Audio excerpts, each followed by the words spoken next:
All right. Let me turn this down right quick. Okay. It's been like years since I did one of these. Nah, I'm just joking. For those of y'all who are just tuning in for the first time, just know I cover the latest hip hop and gaming news. I just put out a K-Dot review not too long ago. It's called The Hillbillies on whatever podcast platform you listen on. And I cover that. It's currently sitting at like 40,000 downloads, and I just dropped it yesterday. So safe to say it's probably my best performing segment by far. But anyways, let me go and get into the show for episode 122. Well, 122. Episode 123, of course. I mean, I have a whole intro, but for the people who listen to the live segment, which is what this is, it's more of an interactive thing to where if people come in as a guest, you could end up on a podcast. I could edit you in after the fact. Of course, right now, for my people over, I see people already coming in over at Kick. I want to say I appreciate y'all too.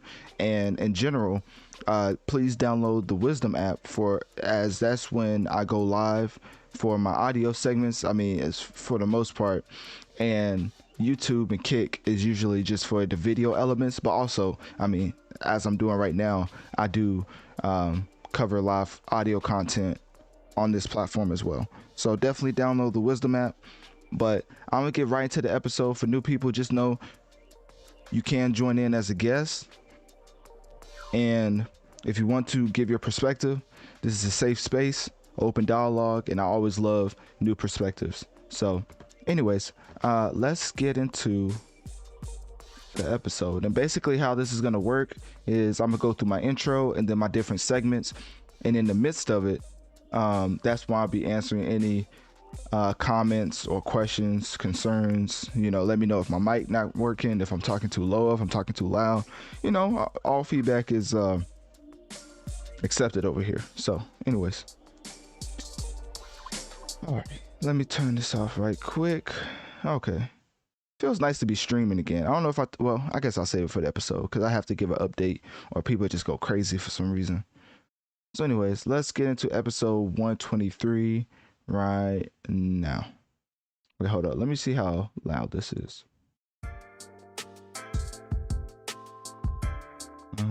It's my intro right here. Why is this up here? What's going on? The Hollywoods. Oh, I think I was writing this down. Okay. Oh, I know what that was for. Okay, let me take that. Okay, cool. And I think that's the wrong beat. Let me change that.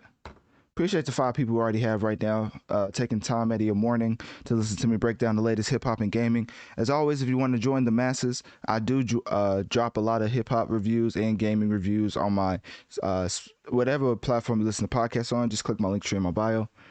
But anyways, let's get into. Let me click the right beat. Right. Okay. Okay, and then let me put the right episode title in here. I'm waiting for my new blue light glasses to come in, and let me tell you, they say it's a placebo effect, but I can't tell because my eyes are going crazy right now. But anyways, y'all want to know all that. Okay, let me put this here. Cool. Let's get into it right. Wait, hold on. I gotta listen to the beat. I keep saying that.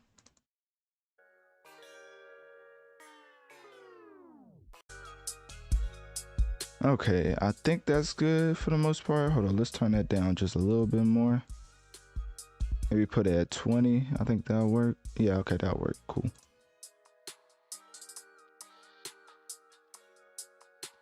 Alrighty, let's get into the intro.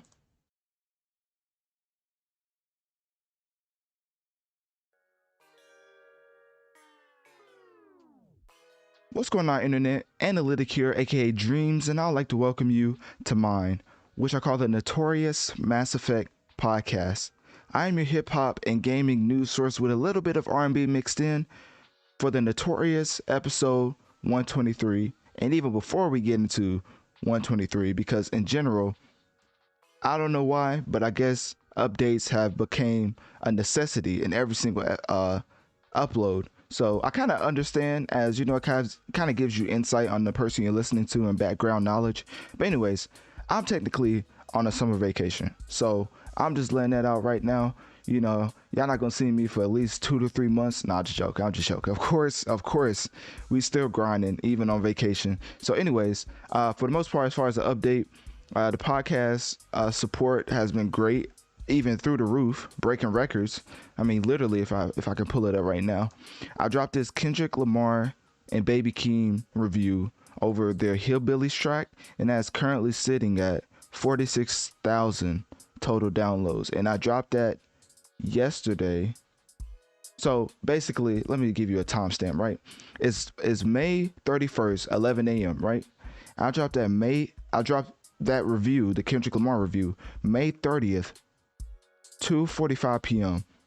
In under a day, under 24 hours, we have already surpassed 46,000 total downloads. Now, I don't think y'all understand personally for me, because, you know, sometimes you look at these huge conglomerates and you look at their numbers, but, you know, I'm independent. I do most of the stuff on my own. So usually the weekly downloads, as I say all the time, sits around 38,000. So weekly downloads for me is 38,000. And for that single review to have over 46,000, I am beyond blessed and highly flavored. What is this, Wingstop? Highly favored, as the support that y'all give me on every single segment, and even specifically this one, I felt like I had to point it out, as I don't think I've ever seen this type of support for one of my segments ever, like in life. And it's to the point where I said something about SpongeBob in the review, comparing it to like a goofy type of track. And I'm not saying I'm the one that spared it, you know, I'm not gonna be on no egotistical type tip. But I do see a lot of SpongeBob memes floating around, and everybody comparing it to a goofy vibe. So I feel like with that track, we kind of impacted culture, and I don't want to say nothing too crazy like, oh, we the ones who said it was trash, because I definitely didn't say it was trash, even though I was thinking it. But I basically just said it was goofy, which is like the PG way of saying it's trash, you know, no pun intended for my Kendrick fans out there. But anyways, for the most part, I think that the update should be the update should be that I'm on vacation and I'm still grinding for y'all, because guess what? This can't stop, won't stop. What else did he say? I don't know. But anyways, y'all get the point. So we're going to keep grinding even on vacation. Of course, I'll tell y'all the exact location. I mean, just click my Cash App link and send me $100 and I'll tell you the exact location. How about that? So anyways, let's get into episode 123, which is titled, "Is Star Wars Jedi Survivor Game of the Year?" Or no, not just play. I'll just play. I added that last part. You know, it's not one of those type of podcasts. But anyways, so basically we're going to go through a plethora of topics, from AI music, of course. We're starting with that, as that seems to be appreciated by fans at this point. And we're going to get into PlayStation and them trying to acquire CD Projekt Red. We're going to get into my Jedi Survivor review, of course. Then we're going to get into Riot Games just completely disrespecting women. And now they have to pay over 1,500 women in compensation for discrimination. Then we're going to get into the takeoff shooter and his sentence and how long it is. And then we're going to end with a little advice for Ja Morant. Now, if you would have seen my YouTube or my Kick, you would have seen my thumbnail, which is very hilarious, I might add. Probably one of my funniest thumbnails I ever made. And I would tell you what it was, but I'm pretty sure you'll see it whenever you see this after the fact in the main thumbnail art. I think that's how you say it. So anyways, for the most part, that is what episode 123 consists of. But before that, make sure to click my Linktree in my bio to access my social medias and follow to keep up with my latest activities. If you want to support the show financially, click my Cash App link located towards the top of my Linktree, as it helps the show overall. Also, make sure to share this podcast, rating the show 5 stars, as this helps the show reach more people so we can grow together and affect the masses. Now, without further ado, let's get into the first topic.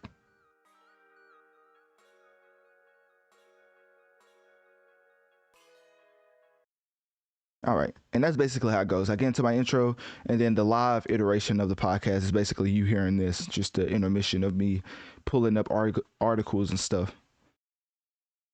Anyways, all right. But how's y'all day been? You know what I mean? Put in the comment section, good, bad, terrible, atrocious. Just let me know.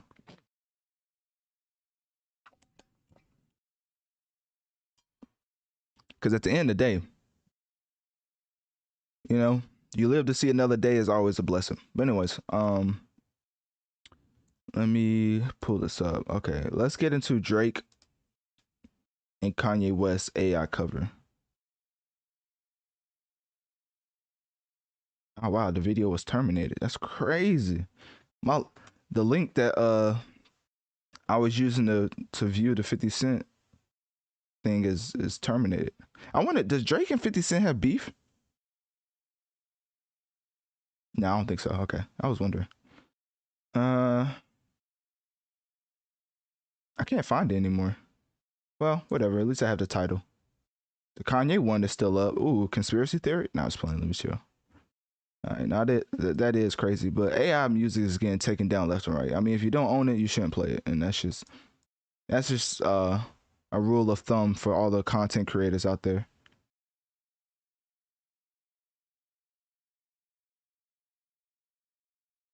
Let me see, 50 Cent Mini Man. I want to see if anybody else uploaded it, because of course I'm not gonna play it, but I like to look at it sometimes. Oh, here it is. It's right here. 1 month ago. Did they even take this down? Then we are gonna be some talk about. Yeah, that's it. Okay, that's cool. All right, let's wait till y'all see this thumbnail for my YouTube and Kick viewers. Wait till y'all see this. This is ridiculous. And when I say ridiculous, I mean this is just absolute. Like I just don't understand. We just gonna put that up there for y'all enjoyment. How big is that? Let's pull this over here. Why is it looking like that? Just take that off. Wow, they're making me log in again.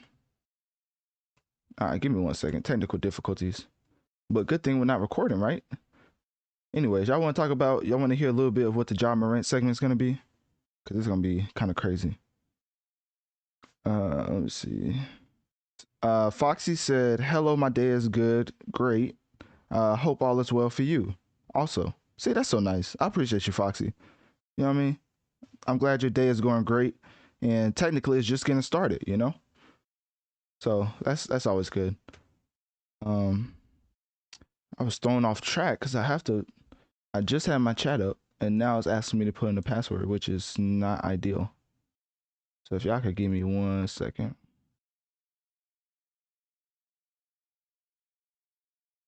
Okay. I'm not gonna lie, moving into a new place on Memorial Weekend is kind of insane. Like, now that I think about it, I was like, what was I thinking? But we here now, and we set up, good to go, as you can hear. Hopefully everything sounds good. I don't think that's the right one. Maybe it's streams. Don't you just love technical difficulties? Like, you know what I mean? It's just like you check everything before you start, and then when it goes wrong, it just happens exactly when you need it. You know what I mean? You feel me? Anyways. All right, now I need my my two-factor stuff. Let me see. Y'all want to know the code? All right, I'll tell y'all. Just cash out me $100. I'll tell you. I was start saying that. That stuff hilarious. All right, let me see. 6 2. Oh, see, look, I was trying to say for real. That's crazy. Y'all almost got the whole code. I mean, y'all wasn't being able to do anything with it because it resets every 15 seconds, but y'all get what I'm saying. Imagine I gave it to y'all. That would have been insane. All right, we have the chat back up. Great, fantastic, cool. Hopefully it doesn't go away again. If it does, I'm blaming. I don't know who I would blame for this. Okay. All right, how does this look? Yeah, that looks good to me. All right, cool. All right, so for my YouTube and Kick viewers, y'all should be able to see the screen now in all its glory. As Drake is cosplaying as 50 Cent for his Mini Man, Like, who doesn't want to see this? You know what I mean? Y'all probably like, what do you have on the screen right now? All right, let me put this in.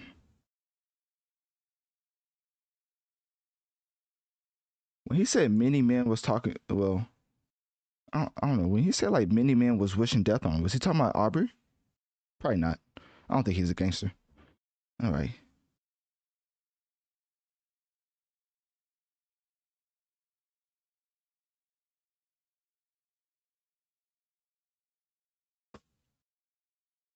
All right, let me see. Many Men is one of the greatest hip hop songs of all time. And I think that's just a fact. Okay. Cool. Let's get it. All right, let's get into the first topic. As always, make sure to click my link tree in my bio to follow all my social medias and to keep up with my latest posts and activities. And also on my if you listen to podcasts on any platform, my link tree gives you a link directly to whatever platform you listen to podcasts on, as this is uploaded there after the fact. And I am using a different mic, so I'll probably sound 10 times different. Well, I don't even think that's how you say it. I will sound totally different when you listen to that version of it, because I'm using like two mics right now. I know, dedication, right? Anyways, all right, let's get into the segment.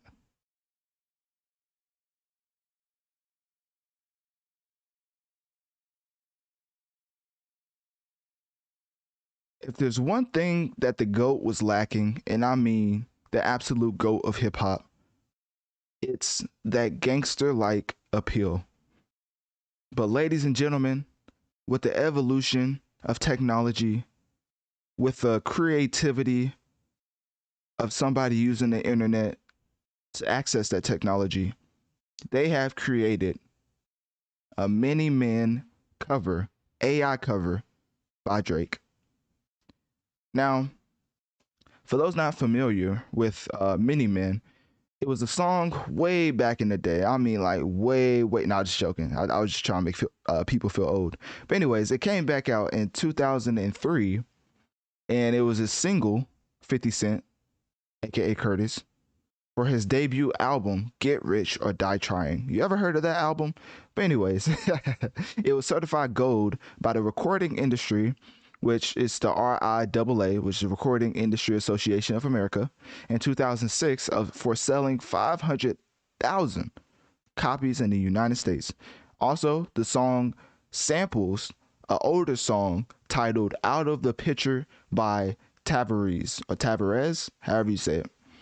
And in general, the song lyrics I'm not trying to be like the police or anything, but this is not knowledge and common knowledge at this point.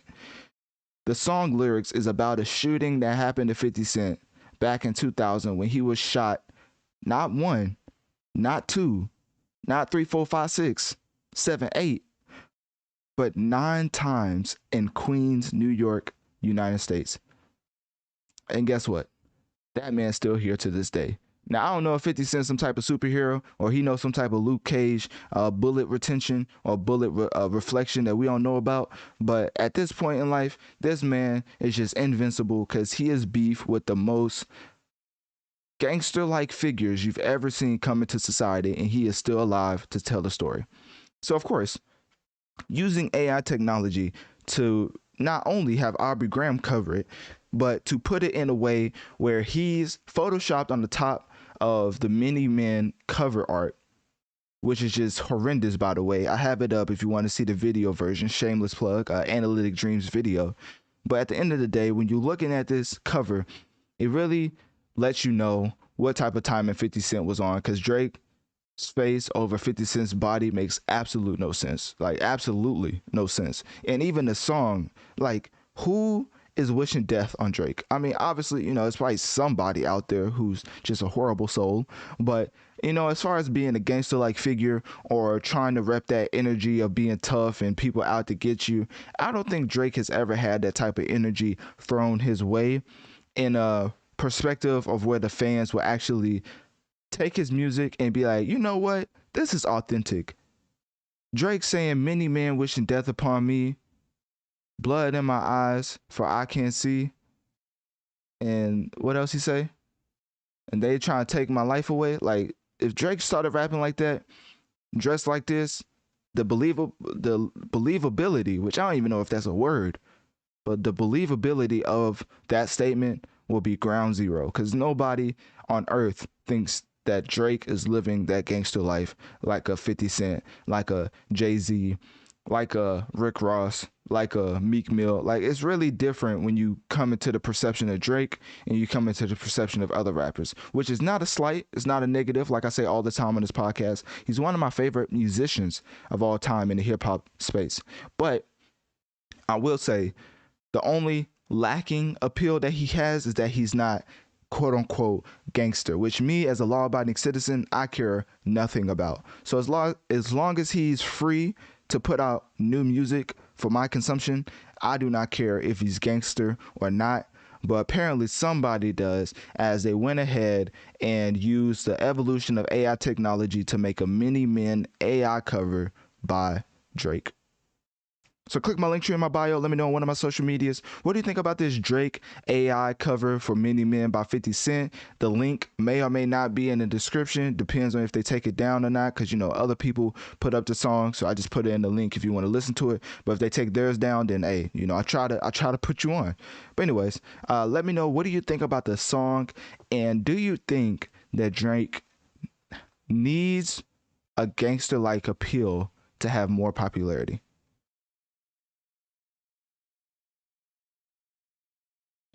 All right, now let's get into, let me see. Um, there was something else I was looking for. Oh, is it on here? Hold on, maybe on here. All right, hold up for my YouTube people. I'm about to put the banner back on there right quick. I gotta see what this is at. I think I put it right here. Oh, I didn't. Okay, so let's come back over here.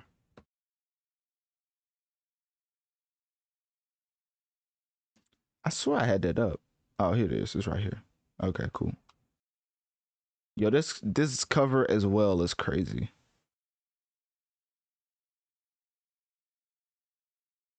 Okay. All right, for my YouTube and Kick people, y'all should be able to see it right now. Also, shout out to people tuning in over at Wisdom. 7 people right now joining in live. If you're not able to catch the entire thing, just know it'll be uploaded after the fact to all or whatever platform you listen to podcasts on. Okay, for my YouTube and Kick people, y'all should be able to see it right now. And isn't it lovely? I don't even know what that cover's about, but anyways, we finna talk about it.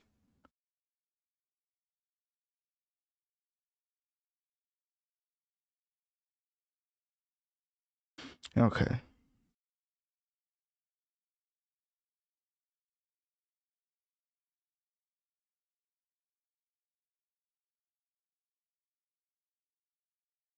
All right, let's get into it right now. You know what I was thinking? We need more of Kanye covering other people's songs by the use of AI technology, because obviously Gotye or Goatye, which is a completely different artist, making this track Somebody That I Used to Know, did not do it justice to somebody's ears, as they took it upon themselves to give us a Playboy Cardi and Kanye West. Yes, Mr. West himself and Playboy Cardi has an AI cover of the song Somebody That I Used to Know. Now, if you don't know, this is from Gotye, which hopefully I'm saying this right, is literally Gotye. So I mean, technically he has J in his name, so maybe him and Kanye may be related. But you know, I would say that's probably a stretch. This track is already 14 times platinum. I mean, it came out in 2011, so already being 14 times platinum. I mean, that's technically diamond and almost halfway to 2 times diamond. I believe that's how it works. I think 10 times platinum is diamond, and you get it. 20 times, 30 times is like 3 times. You know, you get it. So it's 1 time is diamond, and it's almost 15,000, or yeah, 15 times platinum, which is halfway to 2 diamonds. Yeah, I probably just confused y'all. Anyways, this song has been streamed a lot. That's all you need to know. The song has been streamed a lot. The song was written by Gotye and Kimbra. Hopefully I'm pronouncing the name right. And The lyrics is obviously about a breakup, which you already know Kanye West is currently going through with him and Mrs. Kardashian. But at the end of the day, having a Kanye West and Playboy Cardi cover of this track is just completely outrageous, and I think the use of technology should be stripped from certain people if they use it in this manner. Like, out of all the things to do in your life with this type of evolution in technology, you decided to make a Playboy Cardi and Mr. West AI cover of somebody that I used to know. Y'all let me know how that makes sense. But anyways, y'all may have heard this song in other places, in other films and television shows, including The Perks of Being a Wallflower, The Mindy Project, and many more. Don't ask me how I know. Just know I have a lot of people who watch different shows, and in general, it's been sampled by I think major. I think it's how you say laser, major laser. I think that's how you say it. I'm not really too well versed in other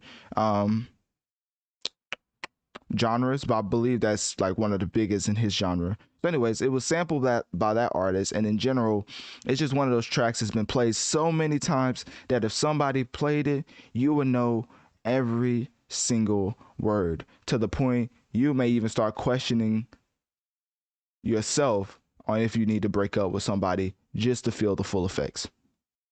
So anyways, click my link tree in my bio. Let me know on one of my social medias. What do you think about Kanye West and Playboy Cardi, of all people, coming together with the help of AI technology to have an AI cover of the track Somebody That I Used to Know?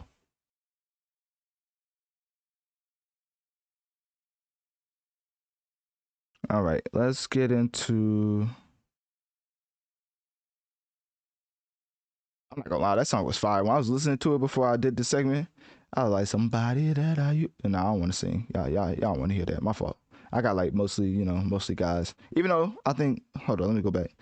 Foxy, that I think that's a girl name. Maybe it's not. I think it is. But yeah. But for the most part, I have a male audience. It's like a 80 to 20 split, which is not bad. I've heard some other creators got like less than 10. I was like, oh, what y'all be talking about? Like, what do y'all be talking about? Hold on, let me know. But anyways, all right, let's get into 1,000 Miles by Mrs. Swift. If I can pull this up right quick. And then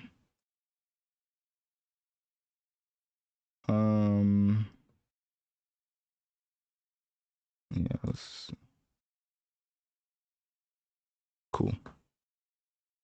All right, we're gonna have that up, and then wait, which one was that? Call Me Maybe. Okay, cool.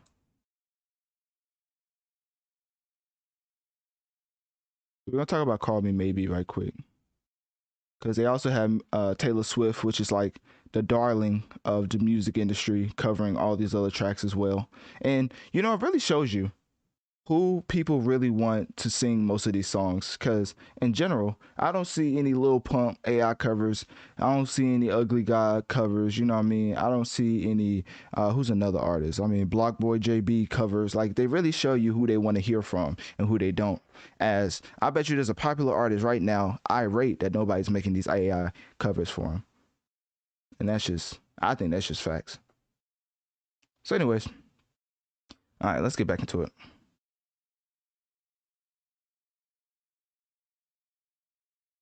Alrighty, let's get into it right now.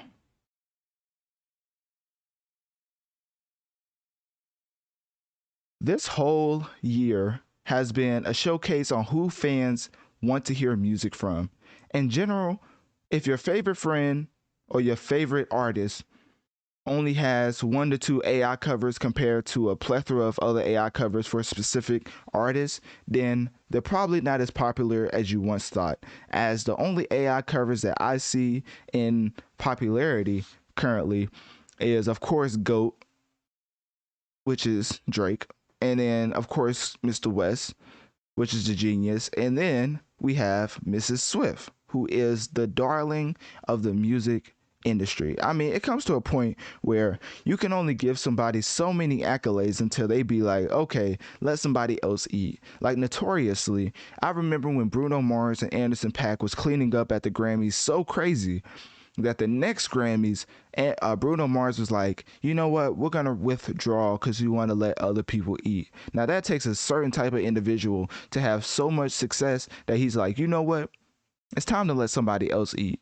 Now, I don't think he'll be saying that if it was attached with a bag, but since it's just attached with notoriety and status, I think that's why the gesture was offered. As if it was coming with a bag, best believe he probably wouldn't have turned that down.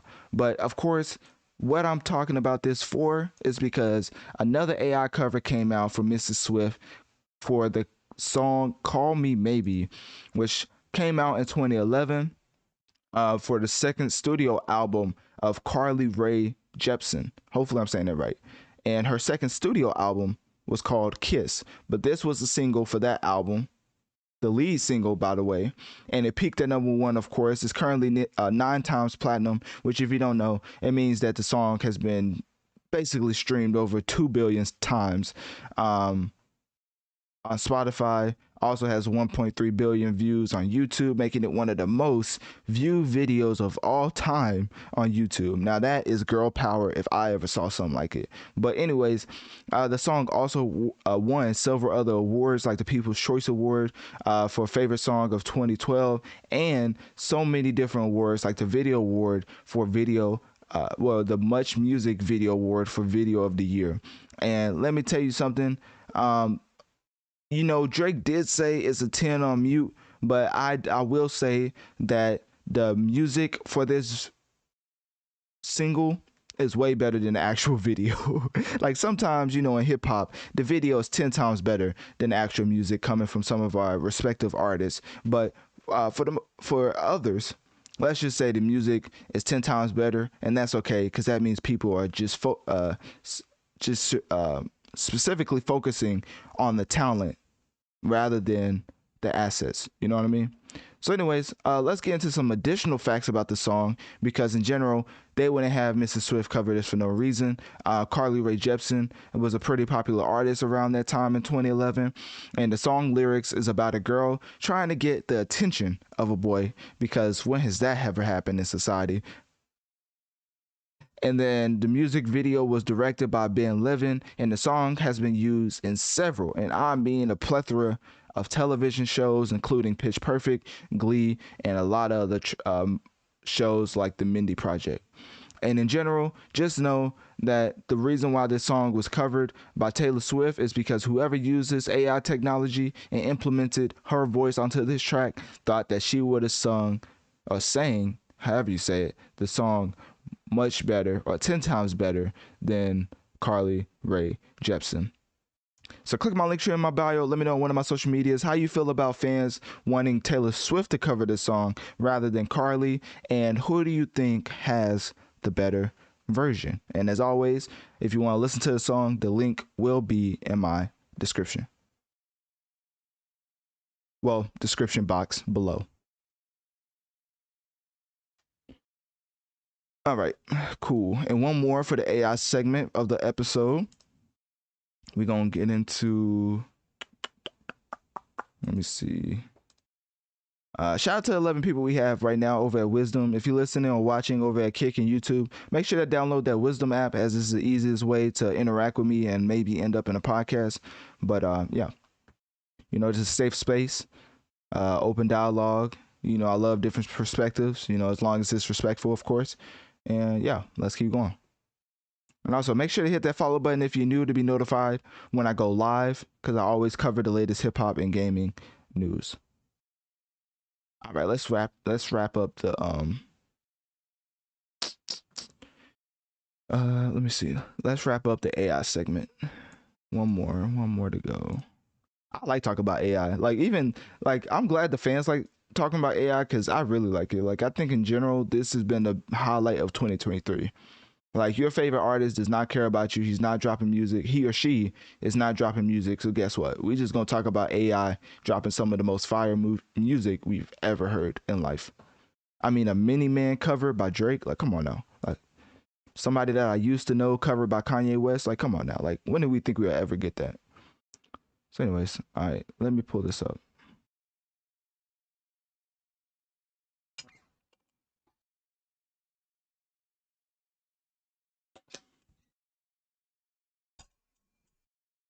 All right. All right. For my YouTube and Kick people, I should be able to see it now. Hopefully. Okay, yeah, I can. All right, cool. All right, let's get right into it. Actually, I lied. My fault. I gotta look this up right quick. I always like to have articles so I have like facts next to me. I don't like to just, you know. Oh, my fault.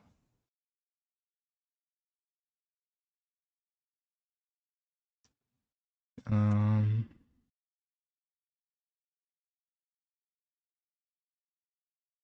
cool. Yeah, I don't like to just talk about something blindly without no facts. I like to give y'all something to take away with every single segment. That's why y'all should follow, you know what I mean? The latest hip hop and gaming news, you feel me? But anyways, let's get into it right now. Once again, Mrs. Swift shows that and showcases vocally that she's just one of the most talented artists of all time. Because in general, whenever you get the ability to mimic somebody's voice to cover other tracks, you get to a point of an epiphany. I think that's the right word. When certain artists are just preferred to sing and cover tracks versus other artists. Like there's certain artists who just vocally is just way better than your favorite artist can ever be. And that's okay. And that is the case with Vanessa Carlton. Unfortunate, but hey, happens to the best of us. So a song that a thousand miles, I can't say it. The song title, I'm not editing that out either. The song title is A Thousand Miles by Vanessa Carlton, released in 2002, peaked at number 5, and stayed on the charts for 41 straight weeks. Won a Grammy Award for Best Pop Vocal Performance in 2003, and has been covered by a plethora of artists, but not a single one of these artists knew that this technology was coming out in this day and age where you can literally cover it for the free. So now we have Taylor Swift covering A Thousand Miles by Vanessa Carlton. And in general, this music was probably one of those songs that came out back in the olden days because it was written in 1998, I believe, and there's like a whole interlude that was it was renamed A Thousand Miles because in general, a lot of people believe that when it was released as a single, it wouldn't have performed as well being titled Interlude versus being titled A Thousand Miles. And it was kind of correct as you kind of see the writing on the wall because currently this is probably one of the most fire tracks that I ever heard in my life. And I'm not even just saying that just because I am a hip hop connoisseur. But let me tell you, there's just certain songs in other genres that stand out above the rest, and this is one of those. So for a fan to go and utilize the AI technology to have Mrs. Swift grace the cover and talk about how she is just 10 times better than Vanessa Carlton, it's just unfortunate. Because in general, I mean, Vanessa Carlton is the one who made the track, wrote the track, sang the track, produced the track. I mean, I don't know if she produced it, but for Taylor Swift, and it's not even her fault. I mean, somebody used the AI technology to put her voice as a cover for it, but you know, it's still unfortunate for Vanessa as she was probably thinking, you know, at least let me eat a little bit. As everybody already knows, Taylor Swift has a plethora of just pop tracks that has probably way more views than A Thousand Miles, but once again, can't disrespect it, as A Thousand Miles by Vanessa Carlton is a classic pop song that definitely, and I mean definitely, stood the test of time. I mean, I'm talking about writing this in 1998 and was still talking about it to this day, to the point where somebody felt the need to have their favorite artist, which is probably Taylor Swift, cover the track in its entirety. And it's just a positive song that puts a positive energy into the air and makes you just get ready for life. I don't know how to explain it. You'll just have to listen to the track yourself. So click my link tree in my bio. Let me know on one of my social medias. What do you think about Taylor Swift covering the track by Vanessa Carlton called A Thousand Miles? And I may or may not have put the link in my description box below, and let me know, will you be giving it a listen?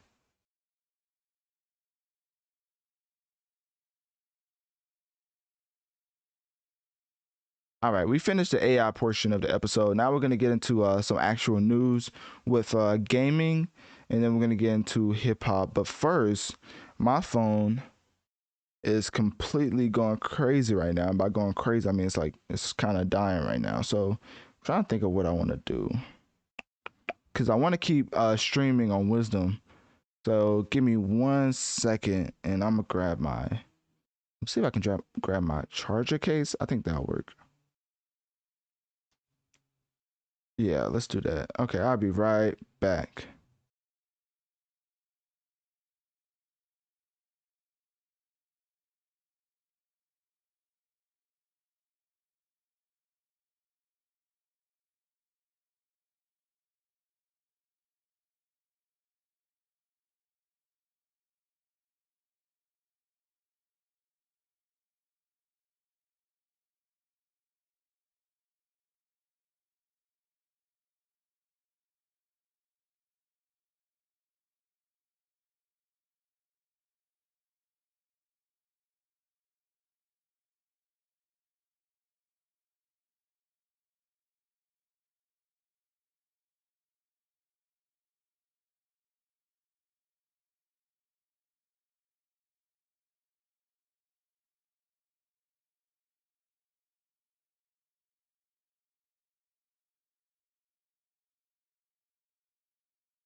All right, I'm back. So I'm finna switch this out. Y'all may hear a little static, but in general, I have to charge my phone. Or actually, it went back up to 19, so I don't know what happened.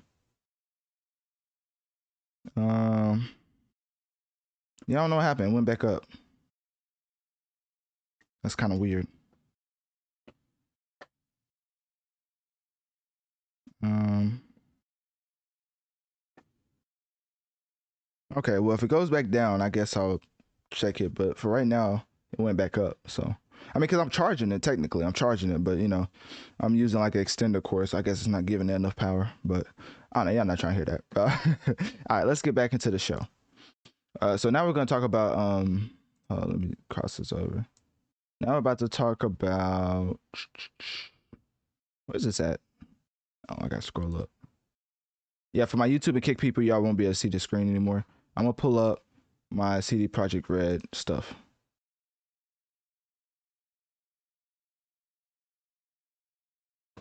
All right. I'm kind of surprised that nobody knows that CD Project Red is just like behind most of this stuff.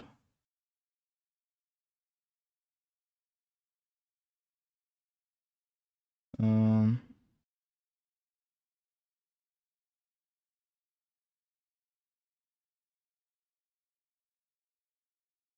such a long link. I don't know which one. Oh, okay, it's this one. Okay, cool.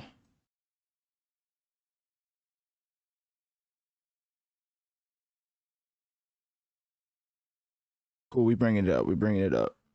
I love the evolution of AI because it makes it so easy to research.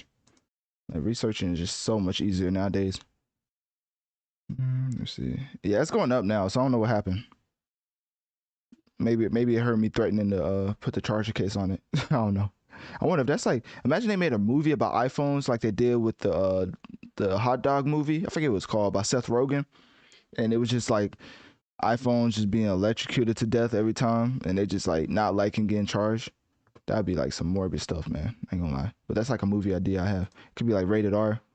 You feel me? Y'all like that movie? I don't know. That's kind of crazy. Yeah, y'all can let me know. I'm just, maybe that was kind of crazy. That's kind of wild. All right.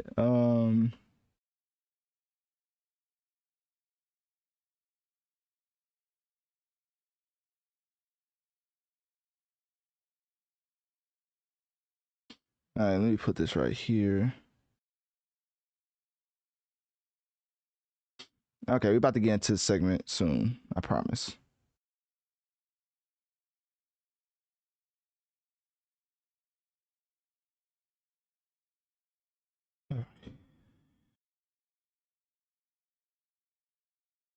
Okay. So for my YouTube and Kick people, y'all should be able to see. Hold on, let me move my mic. For my YouTube and Kick people, y'all should be able to hear me now. I'm about to move the screen, so y'all should. Yeah, why'd I click that button? You know we can't do that.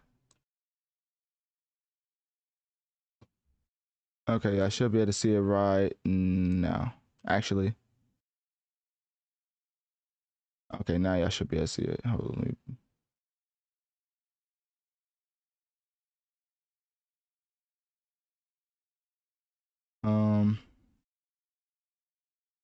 is that normal? Oh, that is normal.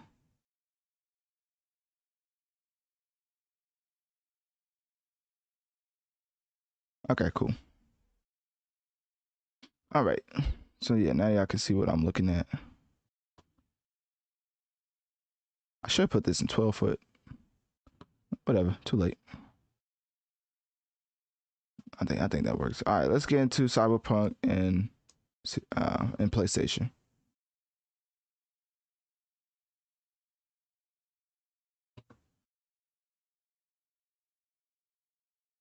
So there's a rumor that PlayStation is the best console. Hold up. I'm just gonna start over. All right, give me 1 second. So there's a rumor that PS5 is just way better than the Xbox Series X and S. Nah, I'm just playing. That's more of a fact. But anyways, let's get to the rumor of PlayStation looking to acquire CD Projekt Red, because how to combat the news of Microsoft trying to acquire the gaming industry Infinity Stones and the likes of Activision Blizzard, Bethesda, and all other type of developers. Well, let's come out with our own news about acquiring a gaming developer in CD Projekt Red, the studio behind, of course, you should already know if you're a gamer, The Witcher, and CD Projekt Red, which was atrocious at launch simply for the fact it was unplayable. I didn't hear a single complaint about the gameplay, but only complaining about the game not being optimized, which, if you don't know, optimization is basically what makes a game run smooth on a certain set of hardware, and it was poorly optimized to the point where PlayStation literally took the game off of its stores, which is so ironic. And why I brought it up is because now they're trying to acquire the studio. They literally just finished taking the latest game off of their stores because it was so unplayable. But guess what? It may not be as true, because these rumors were started by a Destiny 2 leaker. I don't know how it happened, but you know, this gaming industry, everybody and their mama has something to say. So a Destiny 2 leaker leaked the information, and then CD Projekt Red denied them in an earnings call. The president, and you know it's serious when the president speaks out, and the CEO, Adam Kinzinski, I think that's how you say it. He said, quote, "Nothing has changed on our end, so I can repeat what we have been saying throughout the years. CD Projekt is not for sale. We want to remain IND." No, I was playing. My fault. We want to remain independent.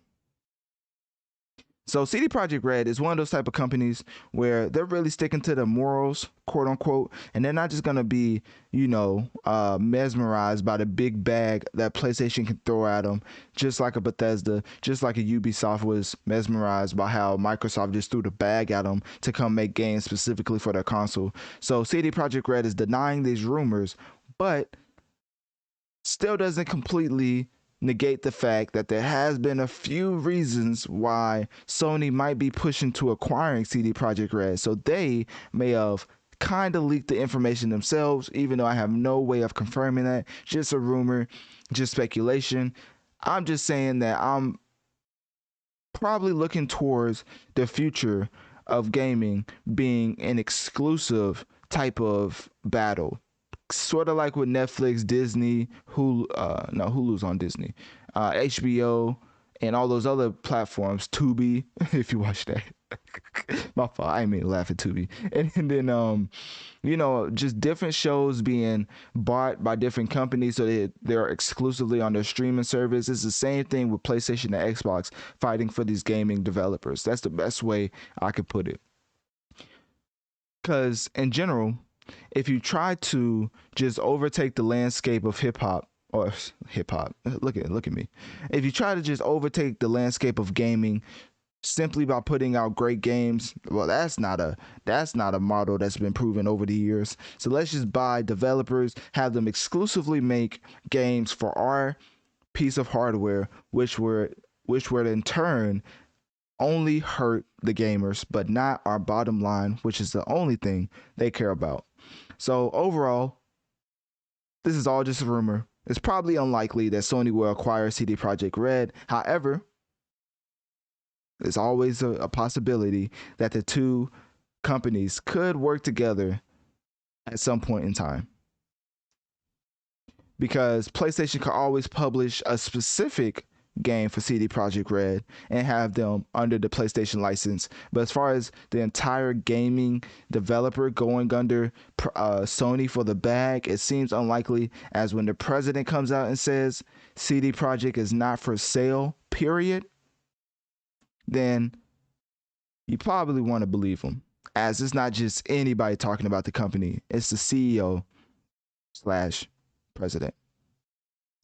So click my link tree in my bio. Let me know on one of my social medias. What do you think about these rumors about Sony trying to acquire CD Projekt Red? Do you think they're trying to put pressure on CD Projekt to take the bag to join them exclusively? Or do you think that Sony is overplaying their hand in this exclusive gaming developer bidding war?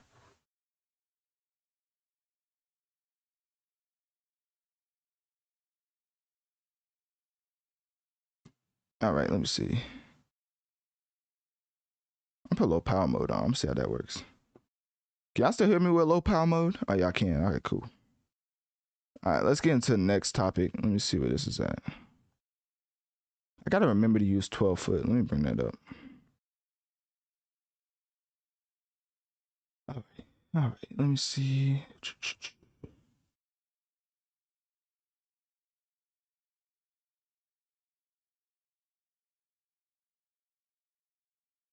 All right, cool. Let's get into Riot Games because they have just been disrespecting women left and right. And let me tell you something, we not going to stand for it.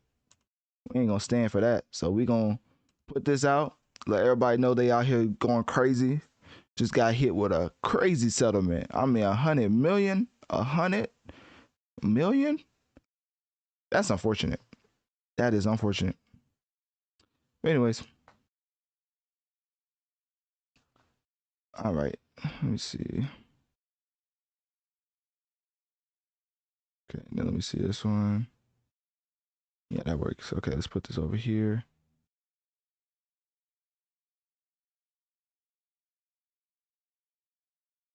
Let's put this over here.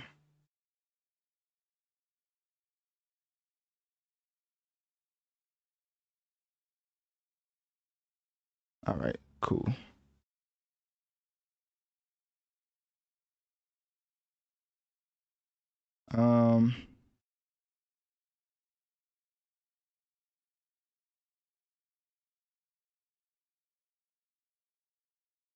Give me 1 second.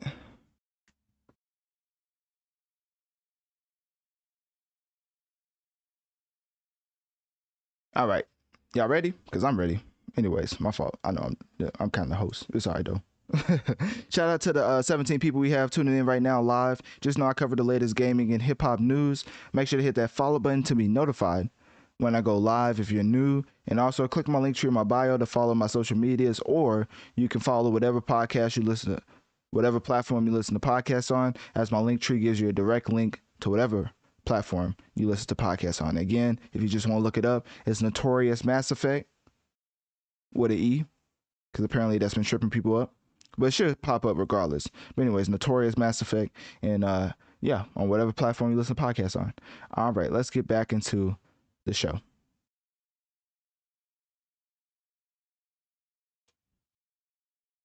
Now, I'm gonna start this off by saying, wouldn't it have been easy or easier to just respect women? Because at the end of the day, Riot Games have found themselves in a predicament. And I mean the type of predicament that's gonna take you decades to pay off. And that's being generous. As Riot Games, which is a gaming development studio, has been ordered to pay over 1,500 women compensation following the $100 million settlement of a gender discrimination lawsuit. Now, if you want to know more about it, back in December 2021, Riot Games agreed to pay $100 million in a class action lawsuit alleging gender discrimination and sexual harassment. Of course, the lawsuit was filed in 2018, so this has been like, all jokes aside, this has been happening so long in the gaming space that when one person speaks up and they say they're lying and somebody believes that they're lying, then it makes all the other women kind of not want to speak out anymore. And obviously, I'm saying that as a male, so I can't really speak to that as specific as I want to. But let's just say, I'm not going to say it's the domino effect, but somebody had to come forward and come with actual evidence for this whole lawsuit to even be applicable for Riot Games, because apparently this has been happening for quite some time now. So this lawsuit was filed in 2018 by two former Riot employees, and they have their names, but I don't want to say their names just in case people be acting weird and try to go find them. So anyways, the settlement will provide compensation for over 1,500 women who worked at Riot Games between November 2014 and December 2021. Now you just do the math on that. So the lawsuit alleges that Riot Games had a boys club, quote unquote, culture that discriminated against women in terms of pay, promotions, and opportunities. And the lawsuit also alleged that the women at Riot Games were subjected to sexual harassment, including unwanted touching, comments, and jokes. Riot Games, of course, denied the allegations in the lawsuit, but agreed to settle the case to avoid further legal costs and negative publicity. And they said that this settlement is the largest ever of a gender discrimination lawsuit in video game history. So what that tells me is that Riot Games is about to be a riot. No, just playing. My fault. This that was pretty bad. You know, you could throw your tomatoes. My bad. I ain't know what to say. But anyways, let me go back. So Riot Games is about to be bankrupt, basically, and riots are gonna start happening across the workplace because they're gonna be trying to figure out who was the bad apple and to kick them out when they could have just all respected women in the first place. So now that they had this whole fiasco happen, founded themselves in this predicament, have to pay this $100 million class action lawsuit settlement. It's to the point where Riot Games will probably most likely go under, because I don't know any gaming developing studio that could handle that $100 million settlement and still run business as usual. But hey, guess what? At the end of the day, like I just said at the beginning of the segment, you could have just respected women and found yourself not in this circumstance in the first place. So I would say the settlement is definitely positive, like 100% positively a step in the right direction. But it's also easier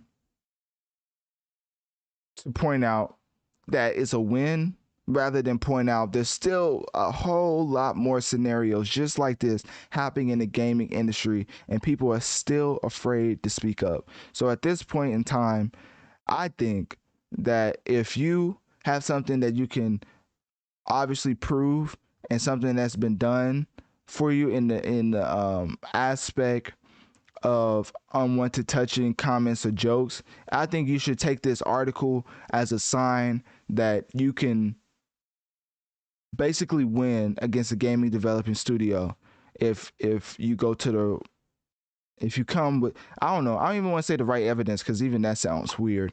But anyways, it just shows you that it can happen. Like people will actually believe you because we do live in a society where sometimes women say certain things about certain males and then people just brush it off to the side because either the male makes more money or the woman, they just don't care about her at all because she's a woman. So there's a lot of things like that happening with the gender wars, and obviously I'm a male, so I can't speak to it as in detail as I want to, as I said earlier in this segment, but I will say it's definitely an important step. And if anybody's going through this, in their own workplace, hopefully this article lets you know there's a sign of light at the end of the tunnel that could help you come out yourself and not feel afraid.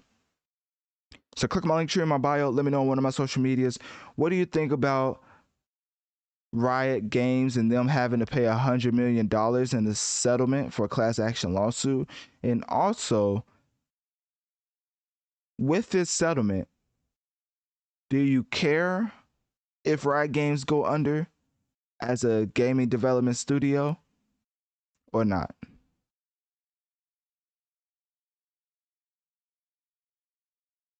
All right. I think that's it for gaming. Let me see. Yeah, that's it for gaming. All right, let's get into Rocket, aka Takeoff.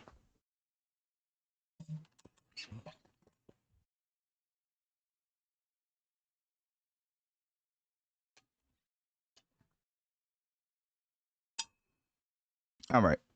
Let me pull this up right quick.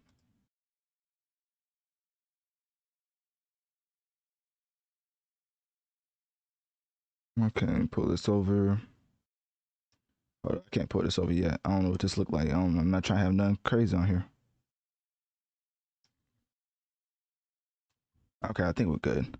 Oh, shout out to the 24 people we have in here right now. If you're new, make sure to hit that follow button because I do cover the latest gaming and hip hop news.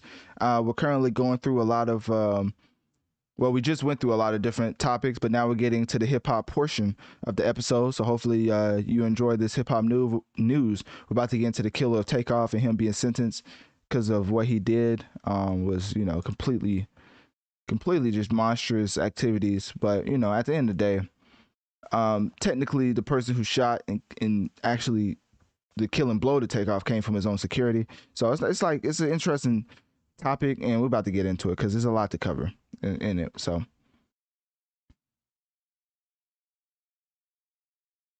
let me put this up right here.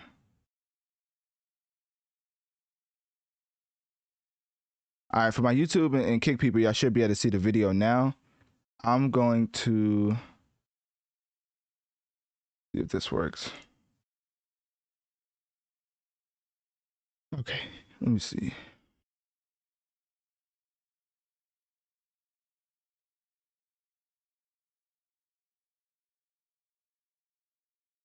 I think I had a video. I did have a video. Here it goes. Okay. Because this whole Offset thing talking about he's not, related to Takeoff or Quavo. Which, why put that? Anyways, Offset's an interesting man. Interesting man. I don't think him putting that video Cardi B up was for no reason. Like people want to think he was just trying to service the fans, but he trying to take y'all mind off something else. He acting real goofy-ish right now, man. Not gonna lie. All right. Yeah, let's watch this video.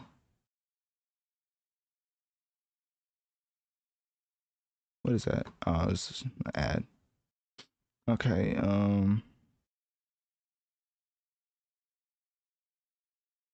Let's see this right here. See if there's another up-to-date article or not. We don't do fake news around here. You know what I'm saying? I like to do my research before I get into it.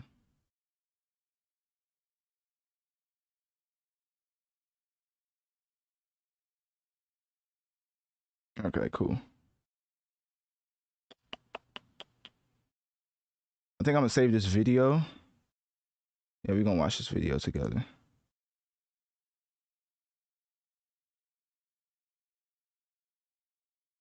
How big is this? Oh, my fault. This loud, ain't it? Let me turn this down. Okay, cool. Yeah, that video's good. All right, that video's good to go.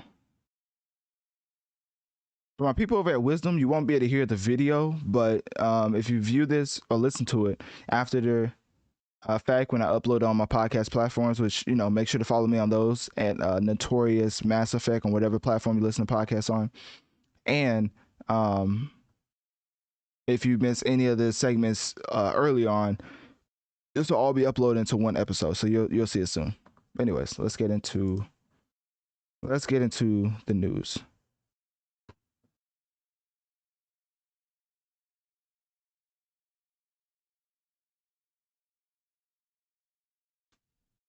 So the grand jury has finally indicted Takeoff's killer or alleged killer, because I'm not trying to get sued. And he's officially charged with murder. He was charged on May 25th, 2023, and he is accused of shooting and killing the Migos rapper Takeoff on November 1st, 2022. Rest in peace, Takeoff. One of my favorite groups of all time.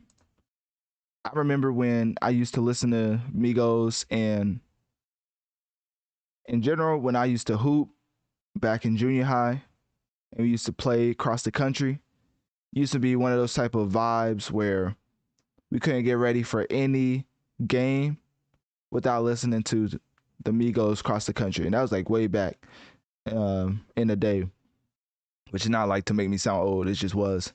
So now that the group is officially over, not even because of Takeoff's passing, but it was kind of over before that. But we're going to get to that in a second. I kind of want to focus on the shooter, the alleged shooter. And I would say his name, but I think in general,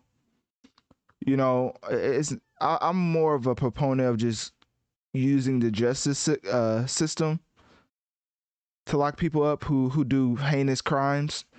I'm not a gangster, obviously, because gangsters will be like, man, forget the system. We got to do something else. And with that, whatever that something else is, y'all can figure that out. But the whole situation, I already covered it before. And in general, is one of those type of situations where being a huge Migos fan, being a huge Takeoff fan, listening to Quavo, Offset, even with their solo albums when they put it out, like the last Rocket, Quavo's solo album, and then Offset's solo album, I just realized that this is one of the greatest groups that we ever had in hip hop history. So to lose one of those members is always a blow to lose anybody, but to lose one of those members like a pretty important part of my childhood growing up, getting ready for basketball games, listening to Migos. It's just one of those things where it kind of hit harder and showed you that nobody is off the table when it comes to when your last day is, which is why you should always take every day as a blessing, because you never know what day can be your last. And not to be a morbid note, just to make you enjoy the journey of life, because we all know how it starts and how it ends. So anyways,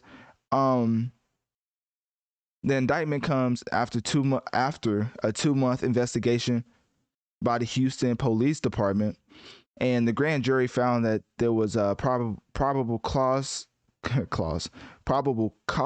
believe that Clark is the murderer. Now I said I wasn't gonna say his name, but I slipped up there. But anyways, I mean, it's literally like his last name, so it wasn't like his full name. I guess that's okay.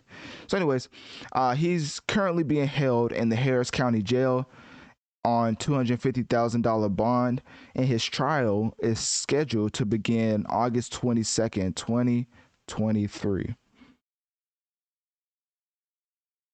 Just another instance of senseless violence, and one of those things that could have been avoided if the surroundings were different, and the resources that, not putting this on them, but the resources that Quavo and Takeoff has, I feel like they could have had or been in a better surrounding, doing different activities that probably wouldn't have led to that. But you never know where stuff can happen. But it's just one of those things which is very unfortunate, and it's really important to remember that every day is precious, and also we should do our part to just check up on one another, because you never know what somebody's going through, So, anyways, getting off of a morbid tip, because I definitely didn't want to stick on that. I just wanted to showcase that the justice process has been continuing. You know, some people be like, it takes forever, which it does. But, you know, we have some type of progress on the alleged shooter of Takeoff. Switching gears, because, of course, right after this news happened, Offset did, well, not right after, but, you know, Offset recently revealed in an interview with Variety, which is not really too much of a reveal, which I'll get to in a second, that he's not biologically related to Quavo and Takeoff. And he also said that he and Quavo were classmates and they were growing up in Georgia. And then he started hanging out with Quavo and Takeoff when he was in the 6th grade. Quavo was Takeoff's uncle, of course, but Offset is not related to either of them by blood.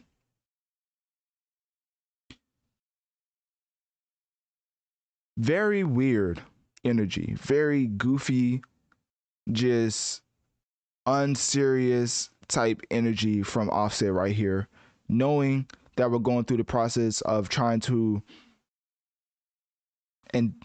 just trying to get Takeoff's alleged killers through the justice system, knowing that this whole Takeoff process is probably weighing heavy on a lot of people. And this is not even a reveal. People been knew this. Nothing they hide or hid. I wonder if he was asked about it. It seemed like he wasn't. I would have to look. But in general, it's just weird that he will reveal this information instead of trying to focus on something else. Like, it's one of those type of things where if he was asked the question, I could understand. But at the timing of you know, the beef, you know, because they had beef, real beef, before Takeoff passed away. And it wasn't like anything serious where blood was shed, but it was just like label money type stuff. Like, Offset wanted to do his own thing. Quavo was like, nah, we still a group. Offset was like, okay, I'm a leave the group then. So he left the group. That's when Quavo and Takeoff came with Infinity Links. Literally at the end of the rollout for the album Infinity Links, Takeoff unfortunately passed away, which I said was around November 1st. Yeah, it was November 1st, 2022. And then Offset and Quavo never really reconciled, which probably lets you know there's something deeper than the surface to not reconcile after losing one of your probably like one of your prominent members of the group. Like, not reconciling after that lets you know it's something deeper than what's on the surface than what probably we even know. But anyways, here is Quavo explaining the whole situation back in 2014, that Offset wasn't related by blood and he just hung out with them. And it's just interesting that Offset decided to release that information around this time period, knowing what we're going through with the whole Takeoff situation in general. So very goofy behavior. But here's Quavo already revealing that he wasn't related by. The evolution of the Migos has been real, because I mean, later on they came out and said they had fake chains and stuff, but this is just ridiculous. I ain't gonna lie to you. At some point, they was probably like, hey man, we got enough money, we ain't gotta wear all these fake chains no more. And for the people listening, not watching, just know you should be watching. And if you are, I appreciate you for checking out the channel. But if you're not, then check out my channel on Spotify, exclusive video, Analytic Dreams video, so you can watch this along with us. But anyways, let's get back into it. So you saw him talk about Offset not really being blood, but them hanging out. So it wasn't a secret, which is why this is like goofy behavior, in my opinion, coming from Offset to reveal this. So he kind of said it right there. But anyways, I basically just, you know, pointed that out to showcase that what Offset did was completely unnecessary, and to the point where it's clown-like behavior to reveal that information at this point. But obviously, I don't know the whole Variety interview. I don't know if he was asked that question. And if he was, it seems like he just revealed it. But if he was, then yeah, very, very weird behavior coming from Offset. But it hasn't been the first time he's had weird behavior towards Quavo and Takeoff. So anyways, click my link tree in my bio. Let me know on one of my social medias. How do you feel about the grand jury indicting Takeoff's alleged killer? And what do you feel about the whole process? And what was your favorite Takeoff memory of all time?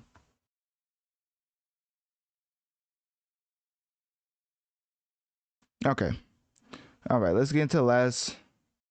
Let's get into the last segment. And that was kind of morbid. My fault, y'all. But somebody got to talk about it, right?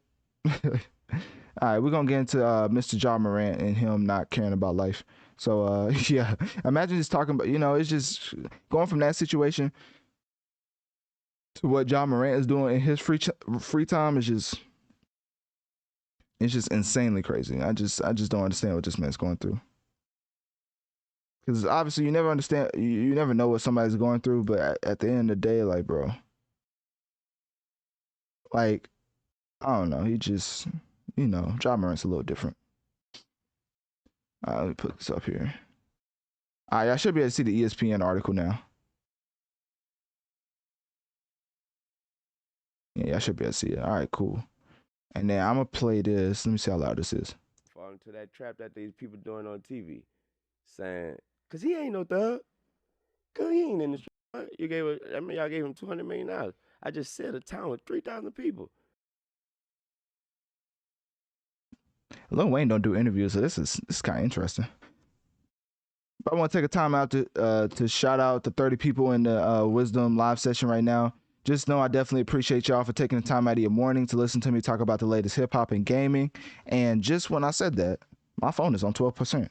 So this is what's going to happen. I'm going to put my phone on my charger case, and we're going to see if I sound the same. So you may hear a little static while I change this out. But give me 1 second.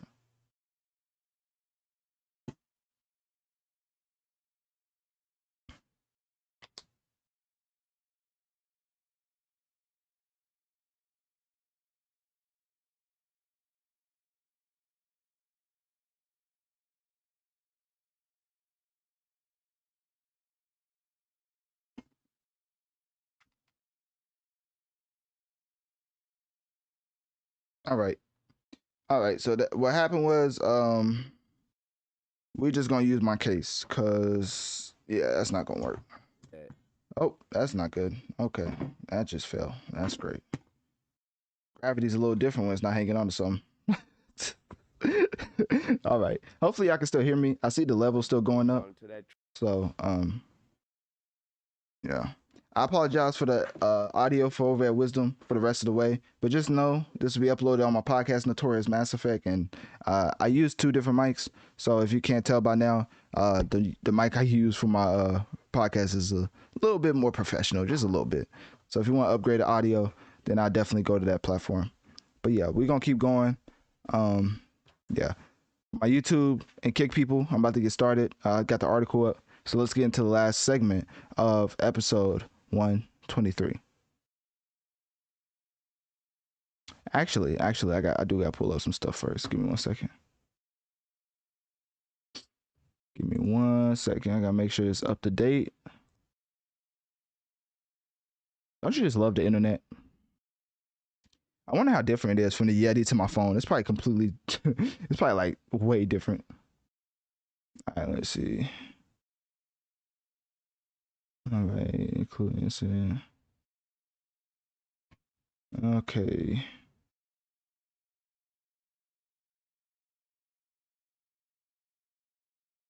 Let's see. Ja Morant trouble with NBA. Trying to see if there's any other news. Cool. All right, let's get back into it.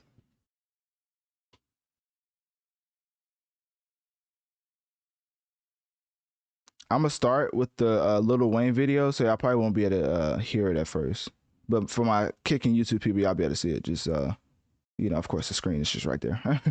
So, anyways, yeah, I'm gonna play this Lil Wayne video, and I'll come back and talk about the John Morant situation.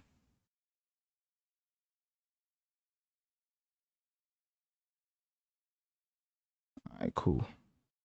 Trap that these people doing on TV. All right, let's get started right now. Like, don't fall into that trap that these people doing on TV, saying, "Cause he ain't no thug. Cause he ain't in the street. He ain't about that. He ain't no gang. You don't want that. How y'all know you don't want? Y'all know that boy? Do y'all know that boy? Cause I don't. I know him from dunking and jumping, and I only started knowing him when I started paying attention to him around his last year of college. First off, I want to say that Lil Wayne rarely does interviews. So shout out to All the Smoke for getting this Lil Wayne interview, this iconic, legendary Lil Wayne interview. But anyways, let's keep going. He come from like a town with 3,000 people. Like what? What y'all expect? Y'all what? Y'all gave him $200 million. I just said a town with 3,000 people. You expect him to be responsible? Now we tripping then. Yeah, now we tripping. We expect him to be that's magic.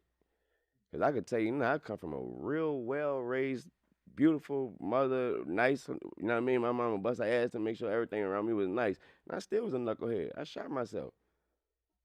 You know what I mean? So if you expecting and that young man from I could imagine if I came from fucking what to play with 3,000.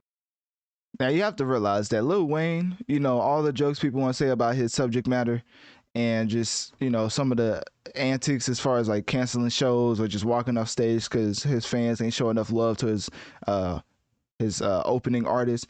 All that is fun and games. But when Lil Wayne starts actually giving advice, you might want to listen because he knows a little bit. He knows a thing or two about being successful from very early. Like Lil Wayne is one of those Michael Jackson type figures where he was famous from a little kid all the way up until now, and we've seen the evolution the entire way. So anyways, let's keep going.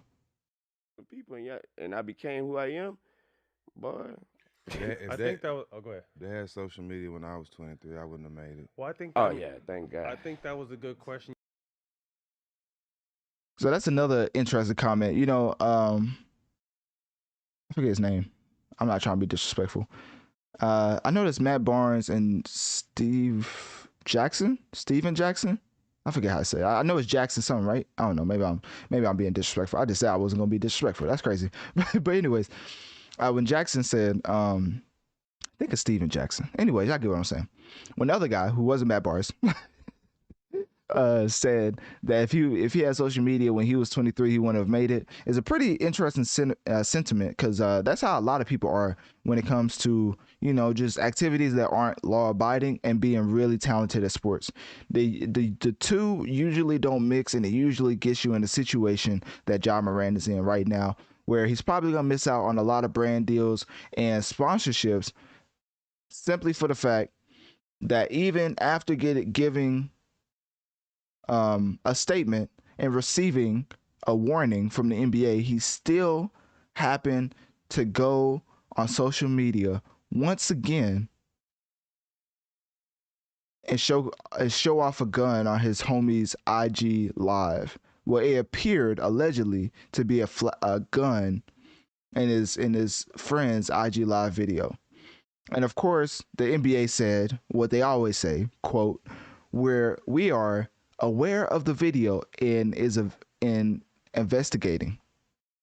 Of course, Ja Morant hasn't been charged with any crime because did he break the law? Of course not. But at the end of the day, when you look at Ja Morant's net salary, and I know people be like, money doesn't matter. Well, okay, this is the prime example of where money matters right here. Net worth. Let's just look at his net worth, right? His net worth is around $50 million. Let's see. Ja Morant brand deals, right? We're gonna get into this because people act like this man having or being in the confines of the law is a reason for him to showcase a gun on IG Live, right? He has a brand deal with Nike, Beats by Dre, Hyper Ice,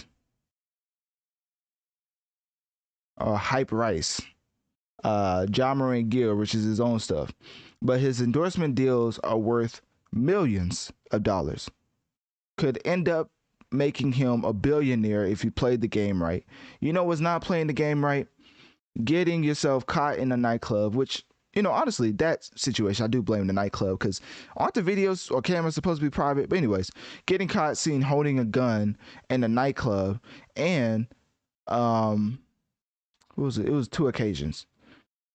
And then there was one where he was at finish line or something and his mom wanted him to come check some of the workers because they was being rude to her. So he showed up with his homies acting all gangster like.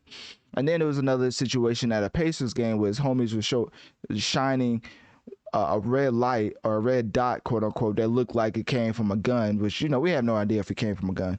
but it scared the people who was working for the Pacers organization. And then come to another story where he beat up a little kid because they got into an argument, and then the kid made some type of threat to where John Morant went and grabbed his gun out of his place, his home. So all of that culminated into a suspension. I think it was like an 8-game suspended. Yeah, 8 games without pay. And guess what? He ended up missing the All NBA team completely. And you know why? Simply for that. And do you know how much money? Let's see, how much money does an NBA player make for making All NBA team? Let's see. Because this is where net worth comes into play. You're worth so much money. You're being endorsed by so many brands. You're the figurehead for so many brands that you can't be acting like this 24/7 waving a gun. I know somebody brought up a senator or whatever, but pull up John Morant's net worth and pull up that senator's net worth, and then let's really have a discussion. Because when you get paid once you get into a certain tax bracket, the requirements and the regulations are way more strict than probably a senator who's probably not making as much as one of the faces of the league. Like, come on now, let's be serious. So anyways, players who are named to an All NBA team are able to negotiate higher salaries with their teams, and this is because they're more valuable. And in general, your salary goes up a certain percentage that your team can pay you simply for the fact that you make All NBA team. So basically, we have that fact, right? And then we have the whole Nike deal where Nike literally gave this man his own signature shoe to the point where if you wear John Morant's at this point, people gonna think you're referring to something else when you say you're a real shooter. So anyways, I don't think a lot of parents are gonna let their kids wear John Morant's, and it's probably gonna hurt once again the bottom line of John Morant. So Morant's going to get to a point where his net worth isn't going to be as big. And once it gets to a point where the league is not as reliant on John Morant to sell certain brands, guess what? They're going to let him do all the foolish and gangster activities he wants. But as long as his net worth is $50 million and he's the face of Nike, Beats by Dre, and the National Basketball Association, and also the Memphis Grizzlies, they're going to want him to behave they're gonna want him to be on his best behavior to the point where it's gonna be worse. It's gonna be worse compared to walking on thin ice. Like, this man is beyond walking on deep thin ice. It's to the point where they're gonna start looking at him and they're gonna say, you quote an NBA YoungBoy lyric one more time, and that may be a suspension, because this is ridiculous. Because there's no way that you could tell me that John Morant is in his right mind waving a gun on IG Live. Like, at that point, he's just not a representative of any brand in America. Like, if you really think about what he's doing, this man looks like he should be the figurehead of Glock, not Nike. Like, he should just go and endorse one of these firearm brands and just change his whole career from being a 10% shooter from 3 in the NBA to a 90% shooter in the range. Because at this point, this man does not care about his contract in the slightest. And imagine all the mouths he could have fed, all the times he could have gave back if he wouldn't have gave up all that money simply for being ignorant. And my other take is, maybe John Morant's at the point where he's made enough money to where he's like, I don't care what comes with it. I'm gonna prove to everybody I'm a gangster. And if that's the case, well, we may be having a whole different discussion. Because if he's okay with all of these repercussions because he already received his money, then God be with John Morant, because there's no telling what else he's willing to do. So anyways, click my link tree in my bio. Let me know on one of my social medias. What do you think about John Morant and his run-in with the NBA because of his ignorant actions? And do you think simply because what he did was legal, he shouldn't be punished for it? Or is the league right to give him a punishment?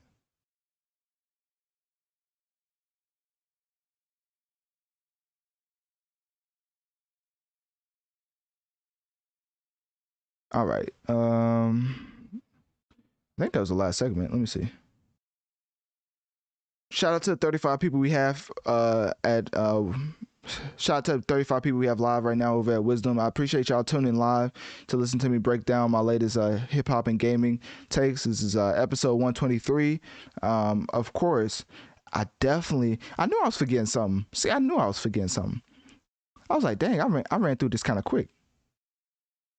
I got to give my Jedi Survivor review. I done talked about everything but that. Well, I guess I'm glad I saved it for the end. But anyways, shout out to the 35 people I have in the live chat right now. Just know this will be uploaded after the fact on whatever platform you listen to podcasts on. And in general, just know if you want to just type it in right now, it's Notorious Mass Effect. You can listen to my latest review of the Kendrick Lamar and Baby Keem song.